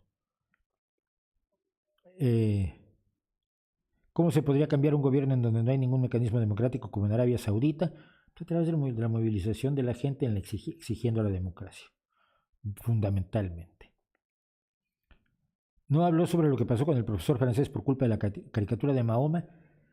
He hablado muchas veces de eso, simple y sencillamente decir, eso es lo que hace la religión. Eso es lo que hace la religión. Hay un dato aún más aterrador en el caso del profesor, y siento mucho no tener su nombre, porque todo el mundo habla del asesino, pero ese profesor tenía nombre y familia y gente que lo quería y alumnos a los que les hizo mucho bien. Él les pidió a los alumnos musulmanes que salieran porque les podía molestar lo que iban a ver. Él no era insensible a las sensibilidades y delicadezas ofendidibles de sus alumnos musulmanes. A mí me hubiera dado igual. ¿Ya? Pero él no, él fue delicado, él fue sensato, él fue razonable. Les dijo a sus alumnos que salieran. Eso que pasó con este hombre y con tantas otras personas que han sido víctimas de la religión, eso es la religión, lo demás son cuentos. Conforme el avance de la ciencia tendrían las religiones fechas de vencimiento, la gente necesita creer más que saber. La gente necesita creer, y eso desafortunadamente es así. Pero no es la ciencia, y vuelvo a decirlo, lo repito, ya lo dije antes. No es el conocimiento científico el que aleja a la religión. Es la ausencia de miedo la que aleja a la religión. Lo que sabemos es que para lograr desterrar el miedo de una sociedad tenemos que aplicar dos cosas: el conocimiento científico del que disponemos, la mejor tecnología, los mejores datos que tenemos, ponerlos en práctica y utilizarlos para hacer políticas razonables, y tener una política que se preocupe por los que están más desprotegidos, por los que más miedo tienen en una sociedad. Si no ves la sociedad como clases sociales, yo no digo que no haya clases sociales, cuidado, pero una alternativa es ver el nivel de miedo que vive la gente. El pobre vive con un miedo permanente. La clase media vive con menos miedo. Conforme va subiendo en tranquilidad socioeconómica, hay menos miedo. Hasta que no le tienes miedo a nada y eres una bestia como Donald Trump. Cuando logras que los más desprotegidos, los tradicionalmente más desprotegidos, las mayorías en una sociedad, no tengan miedo, y lo haces con políticas sociales basadas en el conocimiento científico, la religión desaparece sola. López Obrador está usando un discurso pseudo-religioso mencionando a Cristo y a los evangélicos, incluso usando la figura del Papa en spots políticos. Pero no es pseudo-religioso. López Obrador siempre ha sido un fanático religioso. López Obrador tiene una visión religiosa de la política. López Obrador no cree en los programas sociales, y lo he dicho en los vídeos que le he dedicado a López Obrador. El de pobrismo es uno de ellos. Él no cree en los programas sociales que acaban con la pobreza. Él cree en la caridad que hace que el pobre coma este mes, pero dentro de un mes se vuelva a presentar a que le vuelvas a dar su caridad. El asistencialismo, que ha sido lo que han hecho todas las iglesias siempre. Darle pan a la gente un día, pero no enseñarle a hacer pan, ni enseñarle a cultivar el trigo necesario para poder luego hacer su propio pan y a vender el excedente. No, eso no lo enseñan las iglesias. López Obrador no es pseudo religioso, es un caudillo esencialmente religioso. El nombre de su movimiento, Movimiento de Renovación o Regeneración Nacional, no me acuerdo, es Morena, que es un referente inevitable a la Morena de México, que es la Virgen Morena, que es la Virgen de Guadalupe. Por favor, donde no hay nada de izquierda, donde no hay nada de compromiso social, donde no hay nada de visión política y de proyecto a largo plazo en López Obrador, hay religión y religiosidad.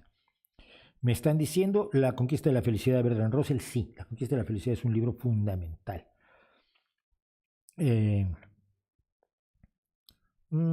¿Por qué no le gusta debatir sobre religión o cosas pseudocientíficas? Se vende bien en YouTube. Porque los debates no suelen ser debates. Si se debate con reglas, yo voy que tiro.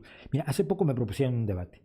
Hice una larga charla con un grupo de socialdemócratas cubanos hablando de la situación en Cuba, una situación que yo conozco, que tengo relación con Cuba, que tengo grandes amigos cubanos, y alguien dijo, no, yo quiero debatir con Schwarz. Perfecto. ¿Con qué reglas? Hay varios formatos de debate que forman distintas reglas. ¿Con qué reglas?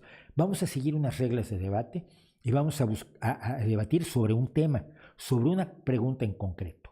Esa pregunta en concreto la vamos a debatir, pero no nos vamos a salir a otros temas, que es el truco de los retóricos de siempre, los que te van moviendo la portería conforme vas disparando.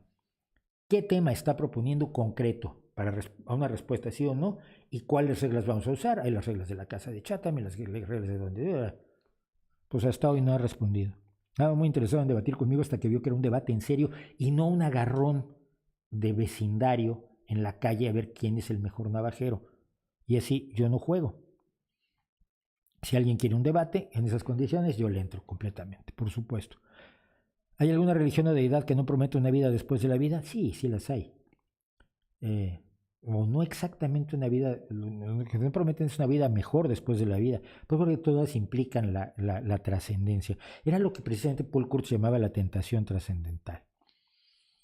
Me envió un libro gratis sobre ese tema, vale, no lo menciono porque no hago publicidad ajena. El sentido de la vida no es una pregunta trampa de muchos religionistas. Por supuesto que es una pregunta trampa. Porque mira, cuando te preguntas cuál es el sentido de la vida, estás presuponiendo que la vida tiene un sentido. ¿Por qué estamos vivos? Pues que estás presuponiendo que hay un porqué. Y si no lo hay, si la pregunta es absolutamente absurda. Yo juego a esto mucho con la gente que me conoce. Cuando alguien dice, uy, me quemé con la sartén, ¿para qué? Entonces te miran con ganas de matarte. Porque claro, la pregunta no tiene ninguna lógica. No lo hizo para algo. Cuando tú estás presuponiendo que se quemó para algo, o se le cayó una cosa, o se golpeó la espinilla y le preguntas para qué, estás presuponiendo que lo hizo para algo, lo desconciertas totalmente porque la pregunta no tiene relación con la realidad. Y es lo mismo cuando dices, ¿por qué existe la vida? ¿Cuál es el sentido de la vida?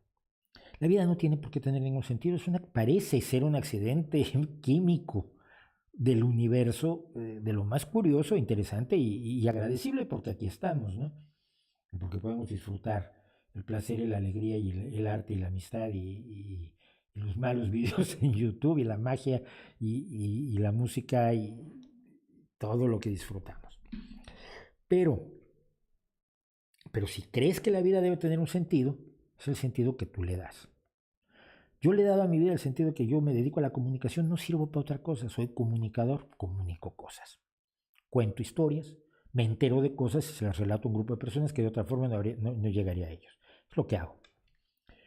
He tratado de ser buena gente, he tratado de ser buen padre, he tratado de ser buen amigo, he tratado de ser buen amante, he tratado de ser buen compañero, he tratado de ser buen ciudadano.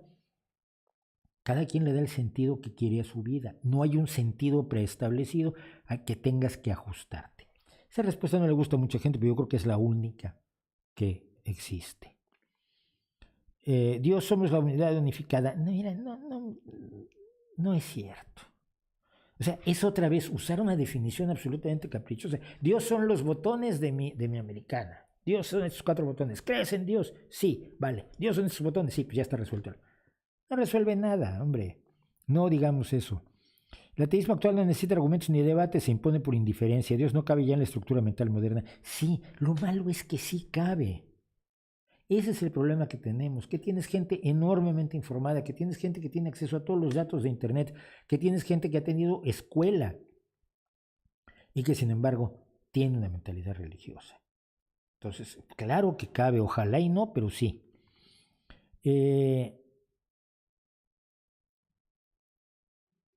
No entiendo tampoco lo de la baja frecuencia. No estamos en frecuencias, las frecuencias las tienen los ondas electromagnéticas y las ondas de sonido. Ellos tienen frecuencia, los seres humanos no tenemos frecuencia, no tenemos un espíritu. Cuando yo digo de espiritualidad hablo de experiencias subjetivas, pero no hablo de un espíritu que se desprende de tu cuerpo cuando te mueres y cosas así. Nada que ver. Luego sigo, bueno, regreso a los y si nos pasamos de 2 horas es horroroso. Bueno, regreso a quienes nos hicieron favor de preguntar antes. Dice Bernardo Ayala, me parece que leí en el libro Sapiens de Animales a Dioses, creo que es de Yuval Harari, que el autor habla del comunismo y otras ideologías políticas como religiones. No estoy seguro, pero leí que era algo como el cristianismo, judaísmo, comunismo y todas las religiones. ¿Por qué se cataloga una ideología como una religión? Es exageración del autor. Mira, yo no soy fan de Yuval Harari. Creo que se pasa en sus análisis del nivel que tiene como filósofo que es. Como historiador. Creo que no acude a los datos para sacar conclusiones que se saca más o menos de la manga. Pero la idea de que el comunismo o cierta aproximación del comunismo al menos es religiosa, ya la propuso Bertrand Russell en su libro Práctica y Teoría del Bolchevismo en 1921, otro libro que me parece fundamental de Bertrand Russell y que en español se ha publicado como Viaje a la Revolución. Lo empecé a releer, pero se lo regalé a un amigo y entonces ahora estoy sin él. Viaje a la Revolución de Bertrand Russell. Pero Bertrand Russell hablaba de cómo la gente se aproxima a las ideas de Marx y a las ideas del bolchevismo, que de aquel entonces el marxismo-leninismo, y se aproximan a ellas como se aproximan a una religión. Es decir, hay una serie de dogmas inamovibles establecidos en 1850, 1840, 1860, que no son discutibles, que no están sometidos a debate y a partir de los cuales te obligas a analizar toda la realidad. Esta visión estrecha, dogmática, con una serie de personas que analizan tu pensamiento para ver si se ajusta o no a la ortodoxia del partido, donde los partidos han tenido fuerza, ya sea países que han sido controlados por partidos comunistas, como el Partido Comunista Cubano, el Partido Comunista de la Unión Soviética, el Partido Comunista Chino, o sus pequeñas sociedades donde domina un partido como los trotskistas dominaban la Escuela de Antropología, donde yo estudié. Su aproximación es religiosa. No es racional, no es científica, no está basada en hechos, no está basada en datos. Está basada en la aceptación de una serie de dogmas que además, como los toques, se desmoronan. Todos los procesos del universo son dialécticos, dice Marx, porque así lo dijo Hegel. Contradicciones entre la tesis que produce su antítesis y que al entrar en contradicción provocan una síntesis. ¿Really, Willy? ¿Really? No, así no parece funcionar el universo. A ver, demuéstramelo. No hay demostración. Todas las principales relaciones humanas son las económicas y todo se mueve por la economía. Tienes que aceptarlo como un dogma. Propio Bertrand Russell en ese libro, en Práctica y Teoría del Bolchevismo, decía, a ver, cuando un obrero pobre católico prefiere votar por un capitalista católico que por un tipo socialista que lucha por él, pero que es ateo, te das cuenta que la economía no tiene la absoluta relevancia arrolladora que le atribuye el materialismo histórico marxista. Y así podría yo seguir con otros dogmas del marxismo. Entonces sí, se asume como una religión y es una pena. Ojalá y no fuera así, pero esa exageración del autor, las religiones van más allá de creer en un ser supremo. Las religiones van más allá porque son esquemas de creencias, los cuales el Dios, en el caso del marxismo, el Dios es la historia. Todo sirve a los procesos históricos. Tu obligación como creyente es hacer que la historia avance. De allí, por ejemplo, la forma en que se maltrató a los movimientos sindicales, porque los movimientos sindicales se usaban como una forma de llegar a la revolución. Cuando los sindicatos conseguían una vida mejor para los trabajadores, estaban yendo en contra de la revolución, porque entonces los trabajadores ya no estaban tan apretados en su economía, tan explotados, tan oprimidos, tan reprimidos, y entonces ya tenían menos ganas de hacer la revolución porque ya tenían coche y escuela. Entonces, el marxismo luchaba contra las reivindicaciones concretas para lo que llamaban ellos agudizar las contradicciones del sistema capitalista y así precipitar la revolución que nos va a salvar de absolutamente todo. Y esa salvación de la revolución a través del manejo de la historia es otro dogma religioso. ¿No crees que bajo el término de católico no practicante se esconde mucho ateo agnóstico? No lo sé. ¿Qué condiciones crees que se tienen que dar para el ateísmo militante? Ser ateo y querer decirlo. Y combatir a las ideas, la idea de Dios, la idea de las religiones, a las iglesias y a los promotores de las creencias. Nunca a los creyentes. No se combate a los creyentes porque los creyentes son las víctimas de la creencia en Dios, las religiones, las iglesias y los promotores de las iglesias y las religiones. Sergio Ortiz, si la discusión racional está agotada, si realmente los ateos tienen refutados los argumentos teístas. Pues sí y no. Sí tienen refutados muchos argumentos, pero siempre puedes sacar unos nuevos. Pero es que no es, repito, cuestión de argumentos. Es cuestión de demuéstrame que Dios existe. ¿Por qué los milagros siempre ocurren entre cuatro paredes? ¿Por qué no ocurren milagros que todos podamos ver? Un milagro sería una cosa contundente, ¿cómo le explicas, no? Es decir, y me acuerdo del ángel de los Simpsons, ¿eh? Me acuerdo del milagro del ángel de los Simpsons como un gran ejemplo precisamente de ese proceso. O sea, si Dios se manifestara realmente en todo su poder, nos quedaríamos calladitos los ateos y diríamos, pues vale, pero quiero discutir contigo una cosa, el sufrimiento de otras personas que podías haber evitado, pero es otra cosa. Pero luego Sergio también me mandó dos videos, uno de un tal Adictos a la Filosofía, que no sé quién es, y uno de Javier Santaolalla. No vi el de Adictos porque ya vi el de Cientificismo, que además lo hizo para rebatir supuestamente, o así parece, mi vídeo sobre cientificismo. Pero lo que hace es hacer una serie de hombres de paja, atribuyéndole al cientificismo cosas que nunca dice el cientificismo, atribuyéndole a la ciencia cosas que nunca dice, y entonces haciendo su argumento filosófico trepado en esos hombres de paja, pero que se hace un montón. Es aquí un ejército de espantapájaros del Mago de Oz. Yo decidí que no tenía ningún respeto a ese canal y lo siento porque lo van a ver y le van a ir a decir y van a decir que Mauricio es un desgraciado, como siempre dicen, pero no los vi. El de Javier Santaolalla lo vi un cacho. A ver, esos estilos, yo le he hablado, yo respeto mucho los estilos de todos los youtubers, pero hay estilos que no van conmigo y el estilo Javier es uno de ellos. Entonces, luego no me entero del mensaje porque están fijando mucho en la cuestión dramática, escénica, actoral que está presentando, que está utilizando. ¿Sí? Quizás soy más calladito. Pero creo que a lo que entró es el tratar de negar el ateísmo de Dawkins, del espejismo de Dios, argumentando el agnosticismo. Y este argumento, este tema me parece importante, pero hay que, ya lo hice en un video, así que voy a resumirlo mucho. El agnóstico dice que no sabe. Si tú le preguntas si existen los dragones, te va a decir que no, los dragones no existen. No es agnóstico ante los dragones o ante las hadas. Generalmente el agnóstico no es agnóstico ante la posibilidad de que las mujeres sean inferiores o que haya razas inferiores. No, el agnóstico no es agnóstico ante eso. Dice, no. Allí yo tengo conocimiento certero. Pero en el tema de Dios, de los unicornios, tampoco soy agnóstico. Pero en el tema de Dios, sí, hay una probabilidad de que exista Dios. Si definimos a Dios según las distintas religiones nos cuentan a Dios, ser agnóstico en ese sentido es bastante ridículo. Si eres agnóstico de un Dios medianamente redefinido a gusto de los botones de mi chaqueta o el hidrógeno de mi buen amigo Gustavo, podrías ser agnóstico. Filosóficamente tienes que admitir la posibilidad de que estés viviendo en la Matrix y en realidad este mundo lo controle Dios. Vale. En ese sentido, ya llevando al extremo filosófico de la reducción al absurdo, vale, soy agnóstico. Pero soy ateo. ¿Qué quiere decir esto? Quiere decir que no creo en Dios. Que la mínima probabilidad que ya lograste que te admitiera yo que existe allá en el fondo del último rincón del sótano, de la existencia de algo parecido a un Dios, me da igual. No representa nada en mi vida.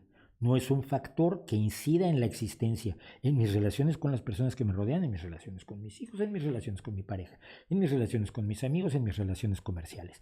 No pienso en Dios, no es un factor. No creo en Él como no creo en los unicornios. Si nos ponemos serios, quizás en un planeta muy lejano se haya desarrollado una especie animal o algo parecido a un animal, una forma de vida que tiene una forma parecida a un caballo con un largo cuerno de narval en la frente. Y el día que me lo presenten voy a decir, hostia, tenían razón, existen los unicornios. Reconozco la posibilidad de que exista ese unicornio allá en esas condiciones especialísimas que se han creado exclusivamente para ganar el argumento. Pero en este mundo no creo en unicornios. Y en este mundo no creo en Dios. No lo acepto. Creo que hay suficiente. Creo que tengo datos suficientes para rechazar la posibilidad de la existencia de los dioses que me han definido las religiones, de los 13.000 dioses que me han definido las religiones a lo largo de la historia humana. No de un dios hecho a medida. Y en ese sentido, ¿qué es el sentido que usa Dawkins? Creo que resulta muy fácil oponer el agnosticismo como una especie de argumento retórico. Entonces, igual me equivoco, igual Javier iba para otro lado y entonces he sido injusto con él y en tal caso, pues, perdón Javier. Me piden mi análisis sobre el espejismo de Dios, no lo hay. Me dicen, ¿quién es? Darwin Ronson. En lo que concierne el tema de milagros y eventos sobrenaturales, es frecuente invocar el estándar de Sagan que dice afirmaciones extraordinarias requieren evidencia extraordinaria. ¿Qué deberíamos entender como evidencia extraordinaria? ¿Qué atributos la caracterizarían y la distinguirían de la evidencia ordinaria? Bueno, si Dios dice que puede hacer milagros, tienes que hacer milagros. Si la regeneración de una extremidad, estrellas que formen un mensaje en el cielo, la resurrección de un muerto, eventos como estos se admiten regularmente como evidencias que apuntarían a la existencia de al menos una deidad. Sí, si existieran. Pues lo que alguien, no me acuerdo quién fue el que lo señaló, después de visitar el santuario de Lourdes, donde había un montón de moletas y de sillas de ruedas que deja la gente, ¿no? Dice que curioso que nadie dejó una pierna postiza o un ojo de cristal. Es decir, que los milagros nunca fueron el milagro de regenerar una pierna o el milagro de regenerar un ojo. Arthur C. Clarke afirmaba que cualquier tecnología lo suficientemente avanzada es totalmente indistinguible de la magia. El materialismo marca la pauta sobre cómo valoramos la evidencia y los fenómenos que ocurren a nuestro alrededor. ¿Qué prueba le convencería o nos deberían convencer de la existencia de una deidad, considerando la posibilidad de explicaciones materialistas como alucinaciones, leyes físicas desconocidas o tecnología avanzada? Ya, pero es que así no vale. Lo que tiene que hacer la deidad es algo que sea imposible con la tecnología que conocemos o con una tecnología previsible. Me explico. Pensemos en la regeneración de una extremidad, es un buen ejemplo. Tenemos una idea de cómo se puede hacer la regeneración de una extremidad a través de clonación de células madre y de uso de estructuras para cultivar los tejidos necesarios para regenerar una extremidad. Ahora se hablaba, por ejemplo, de la regeneración del maxilar, que es de una mandíbula, que es de lo más difícil que hay por las características de los huesos de forma más extraña que tenemos en el cuerpo. Bien, entonces pues, quizás en una extremidad se podría regenerar en un tiempo determinado, razonable, quizás 3 meses, 2 semanas, después de lo cual se injertaría en la persona y esa persona volvería a tener su extremidad. Sensacional y maravilloso. ¿Eso lo aceptarías como un milagro? No. Yo aceptaría como un milagro que alguien trajera a una persona hacia una extremidad y señalándola con el dedo hiciera que le apareciera la extremidad y que yo pudiera comprobar antes y después, antes la ausencia de la extremidad y después la presencia de la extremidad y tener junto a un mago como James Randi. Porque puede ser un truco. ¿Qué es lo que descubrió Randi? Que se usaban trucos de magia para fingir milagros. Eso, repetido un número razonable de veces con verificación independiente de muchas personas en condiciones controladas de laboratorio, ¿podría ser la prueba de una deidad? Sí. Pero vuelvo a decir, entonces yo tendría mucho que hablar con esa deidad. Oye, yo he visto a niños con pelagra. Tenemos que hablar. ¿Hay alguna debilidad inherente que pudiese señalar al método científico? Más allá de las presentes en su praxis, no lo sé, supongo que sí, que claro que las tienen, ¿no? Hay cosas, hay incertidumbres en las observaciones que causan muchos problemas. Hay la, lo que hemos ido descubriendo sobre la complejidad de los procesos hace que las explicaciones muy sencillas cada vez sean menos accesibles a nosotros. O sea, lo que vamos explorando ya no tiene explicaciones sencillas. La mecánica de Newton partía de cosas muy, muy sencillas, pero cuando intervienen otros elementos, y especialmente cuando intervienen los humanos, la complejidad de las explicaciones es tal que la ciencia tiene todavía que empezar a manejarlo. Apenas lo hemos empezado a hacer con el famoso Big Data, con las grandes cantidades de datos, que de pronto te muestran aspectos de la realidad que no eran cognoscibles con las observaciones habituales. Supongo que hay muchas cosas de ese tipo. Y finalmente me dice, ¿qué opina sobre esta idea de Stephen Jay Gould del principio de magisterios que no se superponen, con el que afirmaba que existe un falso conflicto entre ciencia y religión? Cada dominio embarca sus propias reglas y cuestiones admisibles y establece su propio criterio para el juicio y la resolución. Me parece una tontería.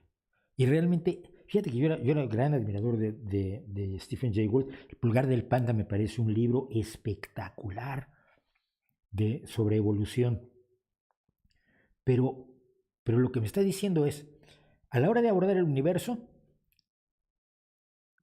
para abordar el universo, hay una parte del universo que no puedes abordar con la ciencia, que tienes que dejar que se aborde con la religión. Es lo más posmoderno que te puedas imaginar. Entonces, lo manejo con datos religiosos y saco conocimientos religiosos, pero que no son contrastables, que no son compatibles con la ciencia. Lo que me estás hablando es de una fantasía. La ciencia trata de todo el universo físico. Todo el universo físico. Si hay un universo paralelo que tú analizas en tu fantasía, es un universo paralelo que, como dijo Carl Sagan, lo inexistente y lo invisible se parecen demasiado. Los análisis que pueda hacer la religión no son válidos en el mundo de la realidad. Y entonces entra en el mundo de la fantasía. Pero además lo que siempre me molestó del argumento de Stephen Jay Gould es que partía de que la religión era una aproximación. La religión son cientos y cientos de aproximaciones distintas. Y no me refiero a la aproximación católica ante la aproximación judía, por ejemplo. Disculpas por golpear el micro, todavía no me acostumbro a tenerlo aquí. No, es que en el catolicismo hay literalmente miles de aproximaciones distintas y de discusiones que se han llevado a cabo entre los teólogos que no tienen otra cosa que hacer porque los mantiene el pueblo con sus limosnas. Todas esas miles y miles de aproximaciones de los miles y miles de rabinos, imames, sunís y chiís, católicos, cristianos, protestantes, evangélicos, presbiterianos, episcopalianos, etcétera, etcétera, etcétera, todas son válidas y todas son tan válidas como la ciencia en su pequeño espacio. Vamos, es una falta de rigor absolutamente inadmisible. Cuando todas las religiones se ponen de acuerdo, mira, regresas, ¿no? De momento no estés molestando. Cuando ustedes se pongan de acuerdo en cómo es Dios, en qué hay que creer, en cuál es la estructura del universo de acuerdo a las creencias religiosas, bueno, regresan y lo comentamos y lo enfrentamos al conocimiento científico. Pero entre tanto, estamos hablando de cientos de miles de fantasías a las que no se les puede dar la atención que se le da a la idea de que podemos tener mejor comida para nuestros hijos y para los hijos de los que tienen mucho menos que nosotros. A ver. Voy a dar un salto y va a haber aquí una bronca espectacular porque tengo que regresar luego. Lo siento. Tengo que aprender a gestionar el malvado chat.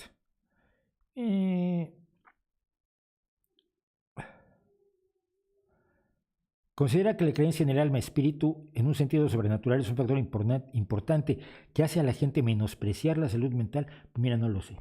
No sé si menosprecia la salud mental, pero es una creencia que la hace menospreciar o la puede hacer menospreciar la realidad.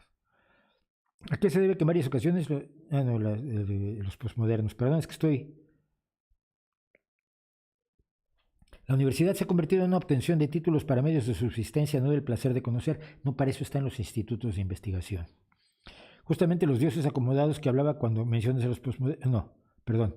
¿Cree que debería nacer algo similar a la universidad primigenia? No, es que ya existe. Todo lugar donde hay discusión de pensamiento y todo instituto de investigación es un lugar donde se debate la búsqueda del conocimiento y no por el placer de conocer. Es que el placer de conocer es apenas la puerta de entrada a la gloria de aplicar el conocimiento en beneficio de otros seres humanos. El placer de conocer es enorme, el gusto de conocer, pero el luego usar algunos de esos conocimientos, no todos forzosamente, algunos de esos conocimientos para que un niño sonría, joder. Esto haría muchísimo mayor placer, pero para eso están los institutos de investigación y los centros de análisis de la ciencia. No creo que que sea necesario que las universidades dejen de hacer lo que hacen, que es enseñar y ojalá enseñar cada vez mejor el pensamiento científico, el pensamiento crítico y no filosofía y psicoanálisis y homeopatía en el caso de México.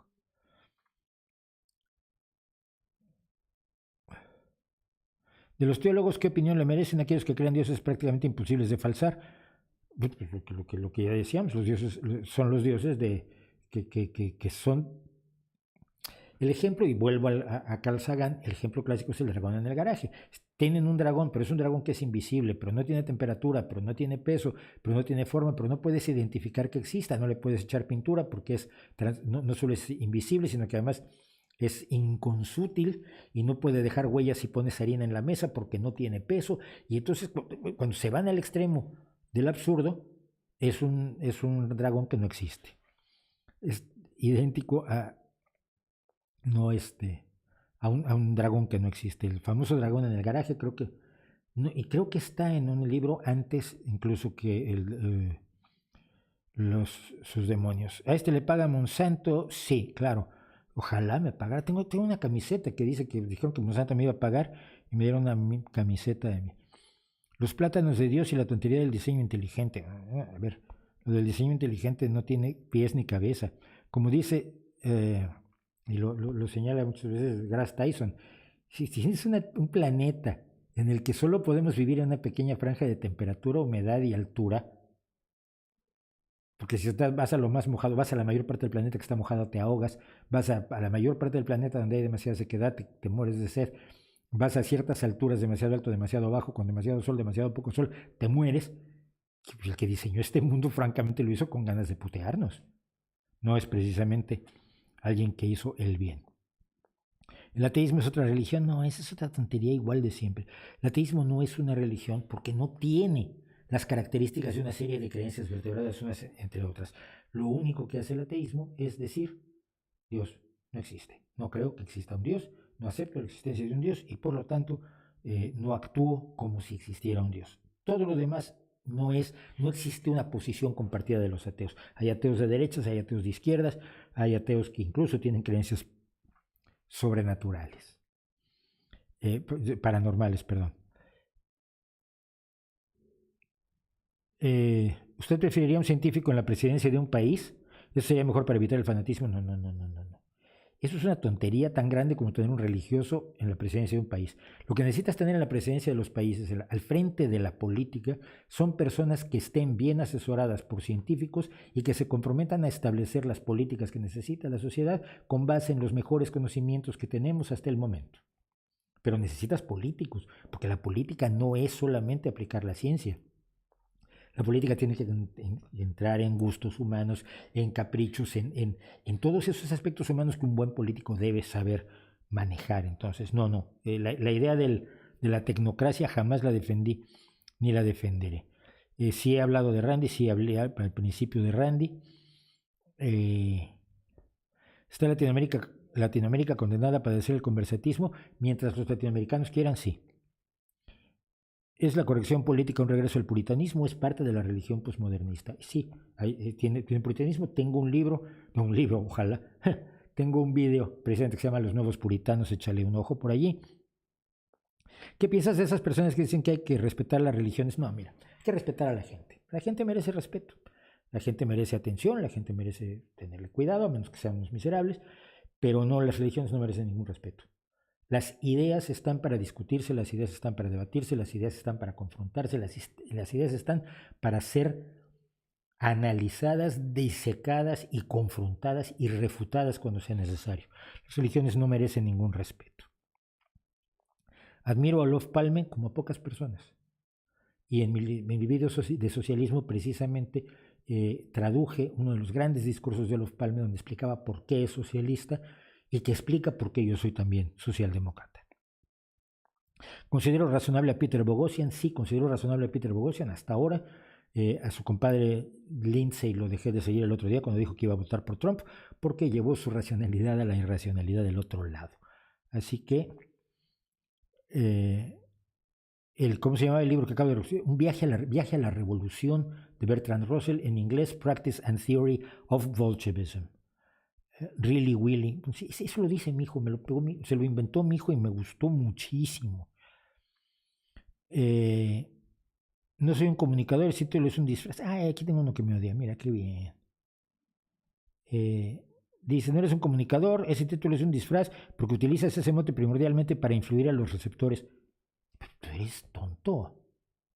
Toda comunicación influye en los receptores. La comunicación es la transmisión de información de un emisor a un receptor que busca cambiar al receptor. Si el receptor no tiene más información, un punto de vista diferente, una idea nueva, una nueva visión, una sensación diferente, un sentimiento, entonces la comunicación fue ineficaz. Toda comunicación tiene por objeto cambiar al receptor. Te falta estudiar un poco de teoría de comunicación, chaval. Pero gracias, Sobre todo me gusta mucho que seas anónimo. Qué raro. ¿Crees que Pedro Sánchez ha hecho una buena presidencia dentro de lo posible? Sí. Su opinión sobre las cartas y los milagros de Fátima son un embuste del tamaño del mundo. El ejemplo de los santos, no sé de qué hablas. ¿Qué piensas sobre la derecha que el neoliberalismo no existe o que el fascismo tiene sus raíces en el socialismo? ¿Estás de acuerdo? Explíqueme por qué no. Vamos a hacer un segundo video del neoliberalismo. Ya hice uno, pero como siempre dicen la misma tontería, vamos a hacer un segundo video sobre el neoliberalismo y te lo explico y por qué el fascismo. A ver, Mussolini era socialista, dejó el socialismo y fundó el fascismo para destruir el socialismo. Los nazis nunca fueron socialistas, usaron el nombre, el fundador del Partido Nacional Socialista, el que luego se apoderó Hitler, usó el nombre socialista para atraer a los trabajadores porque el socialismo atraía mucho a los trabajadores. Pero lo primero que hicieron los nazis fue golpear comunistas y socialistas en la calle y perseguirlos. Lee Mi Lucha y ve lo que opinaba de los comunistas el gran nazi, por Dios.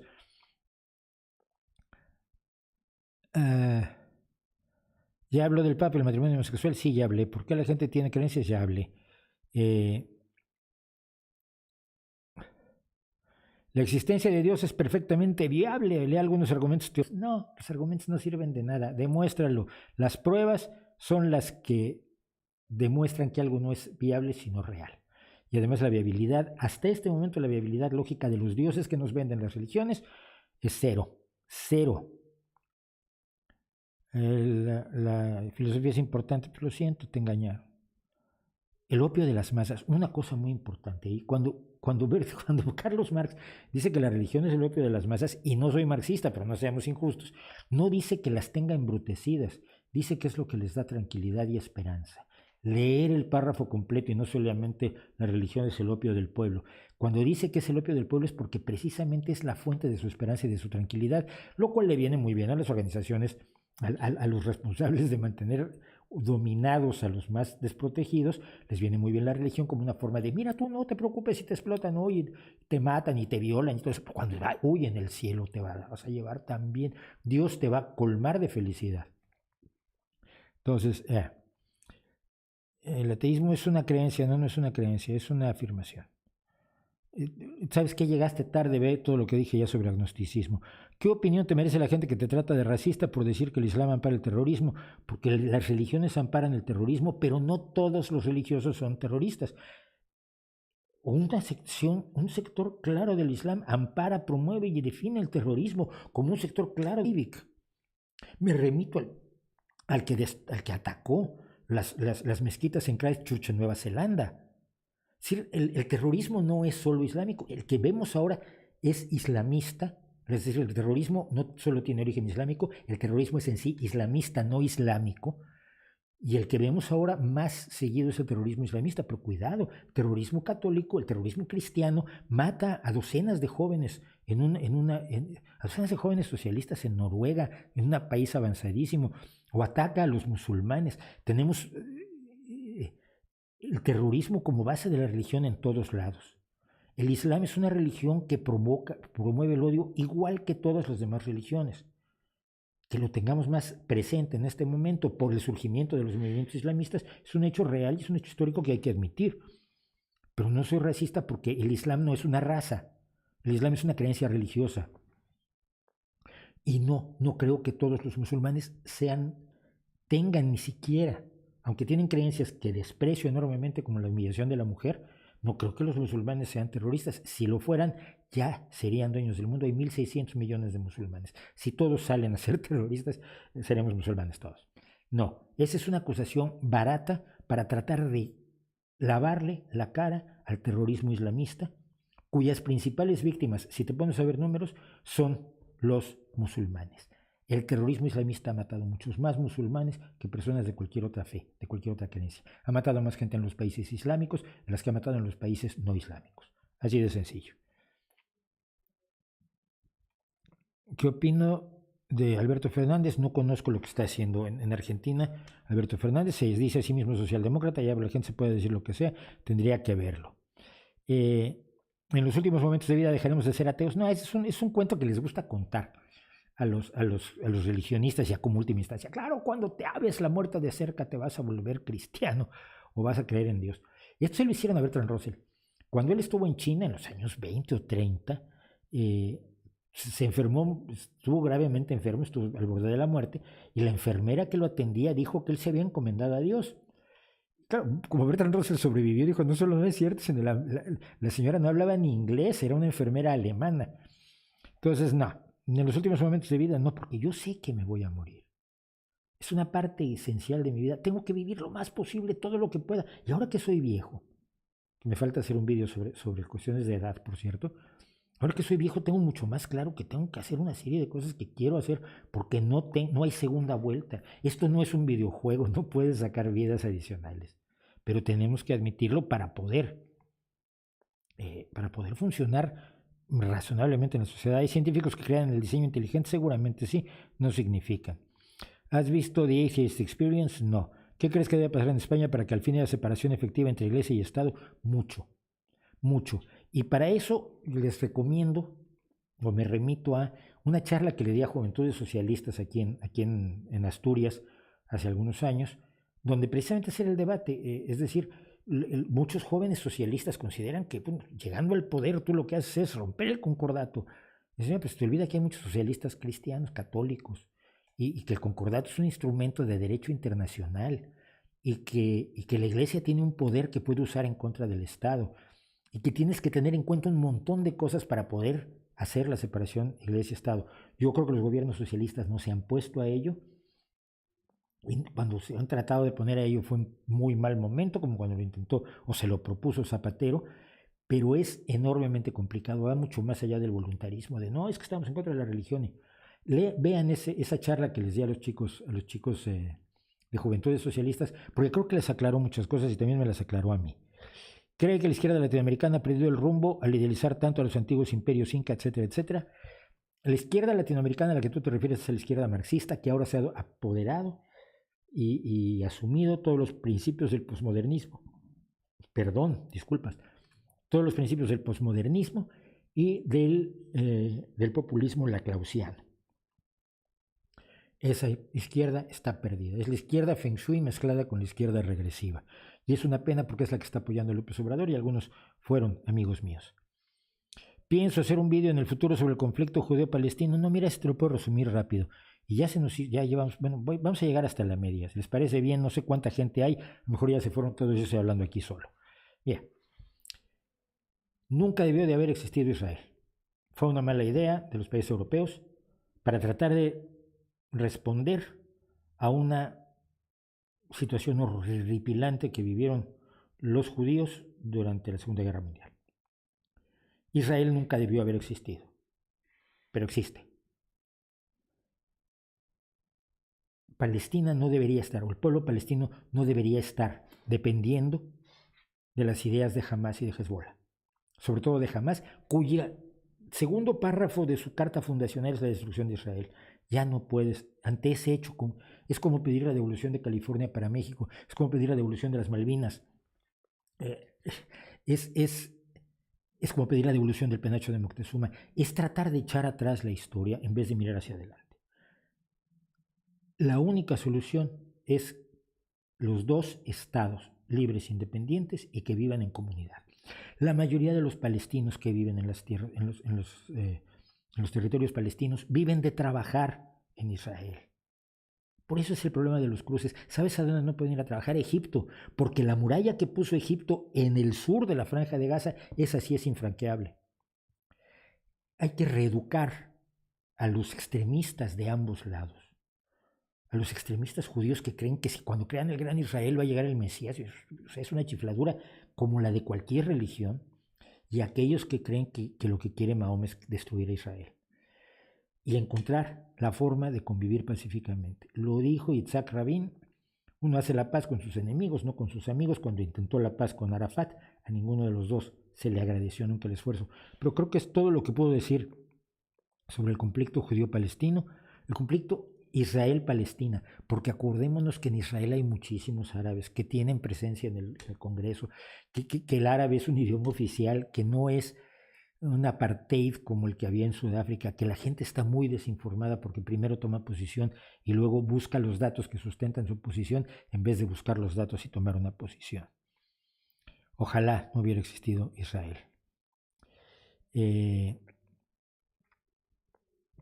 Dios no es un ser contingente, no sé qué quiere decir eso. ¿Se debe prohibir el uso del hijab en países democráticos respetuosos de los derechos humanos? No, se debe promover que las mujeres no lo usen. Prohibir es la mejor forma de promover el uso de lo que sea. Esto ya lo tendríamos que haber aprendido. No, el hijab no se debe prohibir en ciertos casos, o se debe prohibir algunas cosas como el burka, donde realmente, no me acuerdo cómo se llama, el que te cubre completamente el rostro, que solo se ve la rejilla del rostro de la mujer, porque no puedes andar, no debes poder andar embosado por la calle, y ahora eso es un problema con las mascarillas que tenemos que usar todo el tiempo. Pero no, tienes que promover la información, la libertad, la idea de libertad, la idea de que las mujeres tienen derechos, tienen derecho a negarse a usar el hijab sin que las maten. Prohibir el hijab no es una solución, no lo creo. En esos países respetuosos de los derechos humanos, a las mujeres católicas también se les enseñan cosas feroces, pero cosas feroces. Pásate por los catecismos. ¿En dónde crees que el cristianismo promueve el odio? Ciertamente se nos vende que solo es amor y paz en todos lados. En todos lados. Y en este momento el cristianismo fundamentalista en Estados Unidos es lo que está detrás de Trump, de la promoción del odio racial, de la promoción del odio de clase, de las ideas absurdas de que Biden va a convertir a Estados Unidos en Venezuela, que fue lo último que se inventó Trump, que es el argumento clásico de la ultraderecha, ¿no? Es totalmente absurdo. ¿Tienes pensado hacer un vídeo sobre anarquismo? No mucho, pero lo anoto. 170 personas en línea, wow.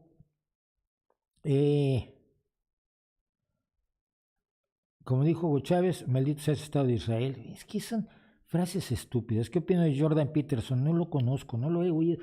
Lo oí un par de veces, tenía una posición, ya lo dije el anterior streaming, tenía una posición razonable, pero luego me pareció un tipo bastante vacío, ¿no? Mucho show.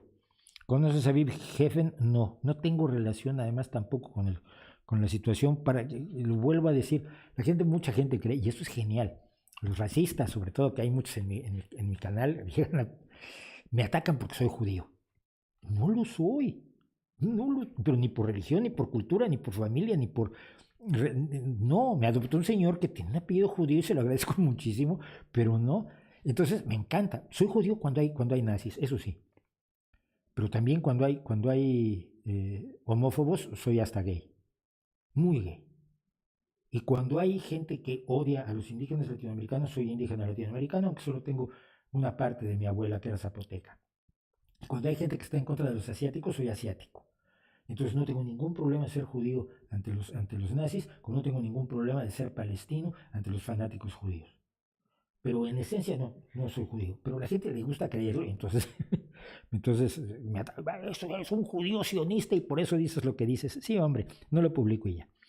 Bueno, Jordan no es radical, no lo sé. No sé si sea radical o no sea radical. Creo que es su producto fundamental es él. Con esto llegamos a las 22:21. Diferencias entre un ateo y un agnóstico.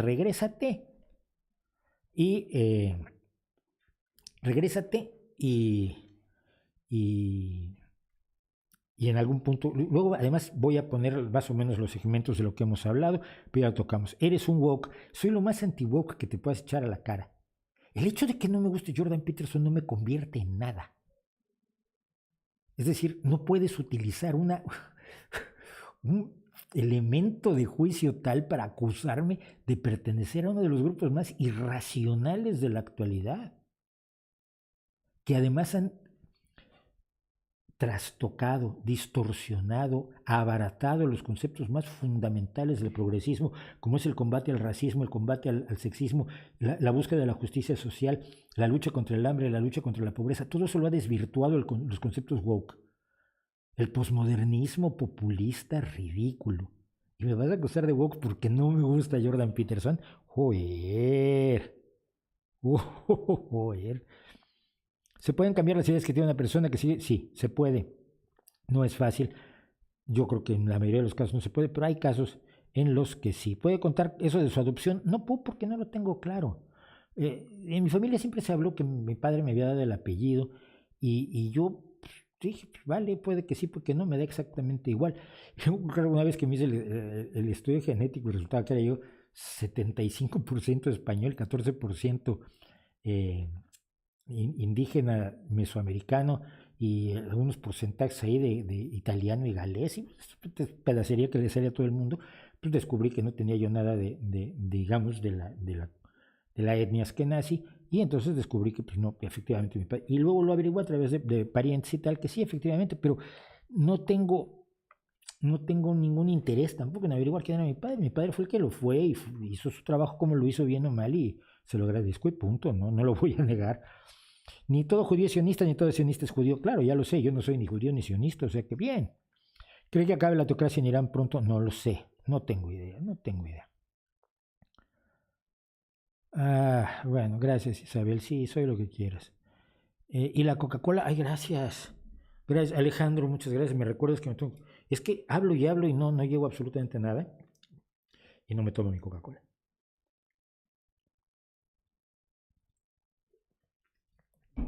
Problemas. A estas alturas la Coca-Cola ya se calentó un poco. Entonces provoca los gases habituales y demás. Bien, no sé si qué me dejé y qué pueda yo, a dónde pueda yo ir más. Puedo ir más a la situación que creo que es más preocupante en este momento para cerrar en los próximos 2-3 minutos, y es el hecho de que Estados Unidos enfrenta una elección que nos afecta a todos de una manera feroz. El descaro de Donald Trump y su espectacular capacidad de carecer de todo pudor para la mentira sobre todo, es ejemplo para la ultraderecha en todo el mundo. Donald Trump es la creación política de Steve Bannon, que es el nuevo teórico del nazismo. Hablan de neonazismo y yo sigo diciendo que no existe el neonazismo, pues el mismo nazismo viejo de siempre. Y creo que es una elección en la que todos tenemos que apoyar a los estadounidenses para que no se la roben. Lo que hay es un peligro de golpe de Estado clarísimo, del que voy a hablar. Creo que Donald Trump ha dado suficiente aviso del golpe de Estado que pretende dar para que si pierde las elecciones no se le permita, no dejar el poder. Y esto puede provocar un enfrentamiento civil dentro de Estados Unidos que, de darse, abriría muchas compuertas que son enormemente peligrosas. Ojalá y esté yo exagerando. Un live sobre el conflicto vasco. Aún no me queda claro y los documentales son tendenciosos. Pues sí, pero es que no. Yo creo que ya está sobre. ¿Sabes qué? Ve Patria. Ve la serie Patria, o si puedes antes leer el libro Patria, creo que ahí están la mayoría de las claves deshiladas. ¿La Coca-Cola es veneno de ateos? No, es rica. Sisek habla de la conversión de sublime excremento con la Coca-Cola.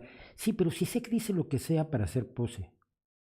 Yo no sé por qué le hacen caso a los filósofos, de veras. Es que, ¿por qué? ¿En qué se basa? Se basa en lo que se le va ocurriendo mientras se jala la camiseta. Por Dios, dejen en paz. Basta de Sisek y de Chomsky y de Harari, de toda la gente que se saca las cosas de la manga. Pone un mini freezer, una conservadora para la Coca-Cola. Vale. ¿Quién pone dinero para comprar un mini freezer? Uy, ateo generación de cristal, me han dicho. ¡Oh! No, hombre. Es Coca-Cola en un vaso, le echas varios cubos de hielo. Pues sí, pero luego toma la Coca-Cola aguada es horrorosa. La Coca-Cola aguada es el mal. Odio el hielo. ¿Escucho K-pop? No, no escucho K-pop. Escucho indie, escucho mucho indie. Y lo he dicho varias veces de grupos muy jóvenes, muy jovencitos. Gente de menos de 30, de 20 años. Cuando The Accidentals empezaron tenían menos de 20 años.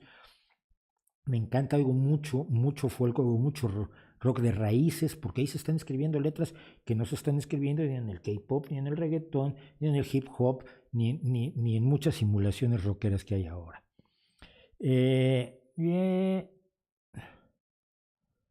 veras, Trump da vergüenza ajena, sí, es que es increíble. ¿Crees que Taiwán pueda sostener su autonomía? No. Además, creo que la comunidad internacional le ha entregado a Taiwán a Xi Jinping y vamos a arrepentirnos de ello enormemente, enormemente. ¿China nueva potencia mundial? No, vieja potencia mundial. En este momento hay dos potencias mundiales, son China y Estados Unidos. Mauricio, gracias por decirme cosas bonitas. Yo los elogios los acepto con. ¿Tuviste amistad con Paco Taibo? Sí, yo sigo siendo amigo de Paco Taibo. Él no sé si sigue siendo mi amigo porque me bloqueó en Twitter. Pero, o sea, tengo críticas hacia Paco por su apoyo a López Obrador, por supuesto, y me encantaría sentarme en una de aquellas largas noches que hemos tenido de diálogos, a hablar de la situación. No sé si sea posible, como este año además no vino por la Semana Negra porque no hubo Semana Negra, pues no es posible. Yo sigo siendo amigo de Paco Taibo, esto que quede clarísimo. Gusta de algunos temas de metal, algunos, pero no soy muy metalero. Tienes que escuchar a Serú Girán, oí a Serú Girán cuando éramos jóvenes. Nito Mestre, Charlie García y yo. Muchas gracias. ¿Allá no venden coca de vainilla? No, aquí somos respetuosos de las tradiciones. ¿Qué puedes decir sobre la muerte de James Randi? Al principio hablé largamente sobre James, que fue mi amigo. Es que James fue mi amigo.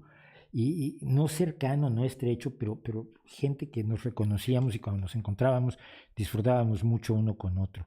Y vuelvo a ponerla para que, porque finalmente que sea el recuerdo de la última vez que tuve la enorme oportunidad de estar con James. Las próximas generaciones serán más ateos. Espero que sí. ¿Crees que pierdan el 2021? Depende de ustedes, depende de los mexicanos, depende de cómo se organizan.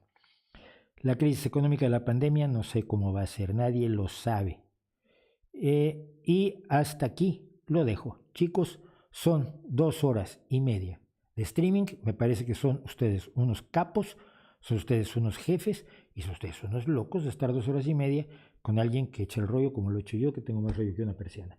Sí se puede, dentro de 2 semanas estaremos aquí, tendremos un bonito fondo azul cortesía de Elena.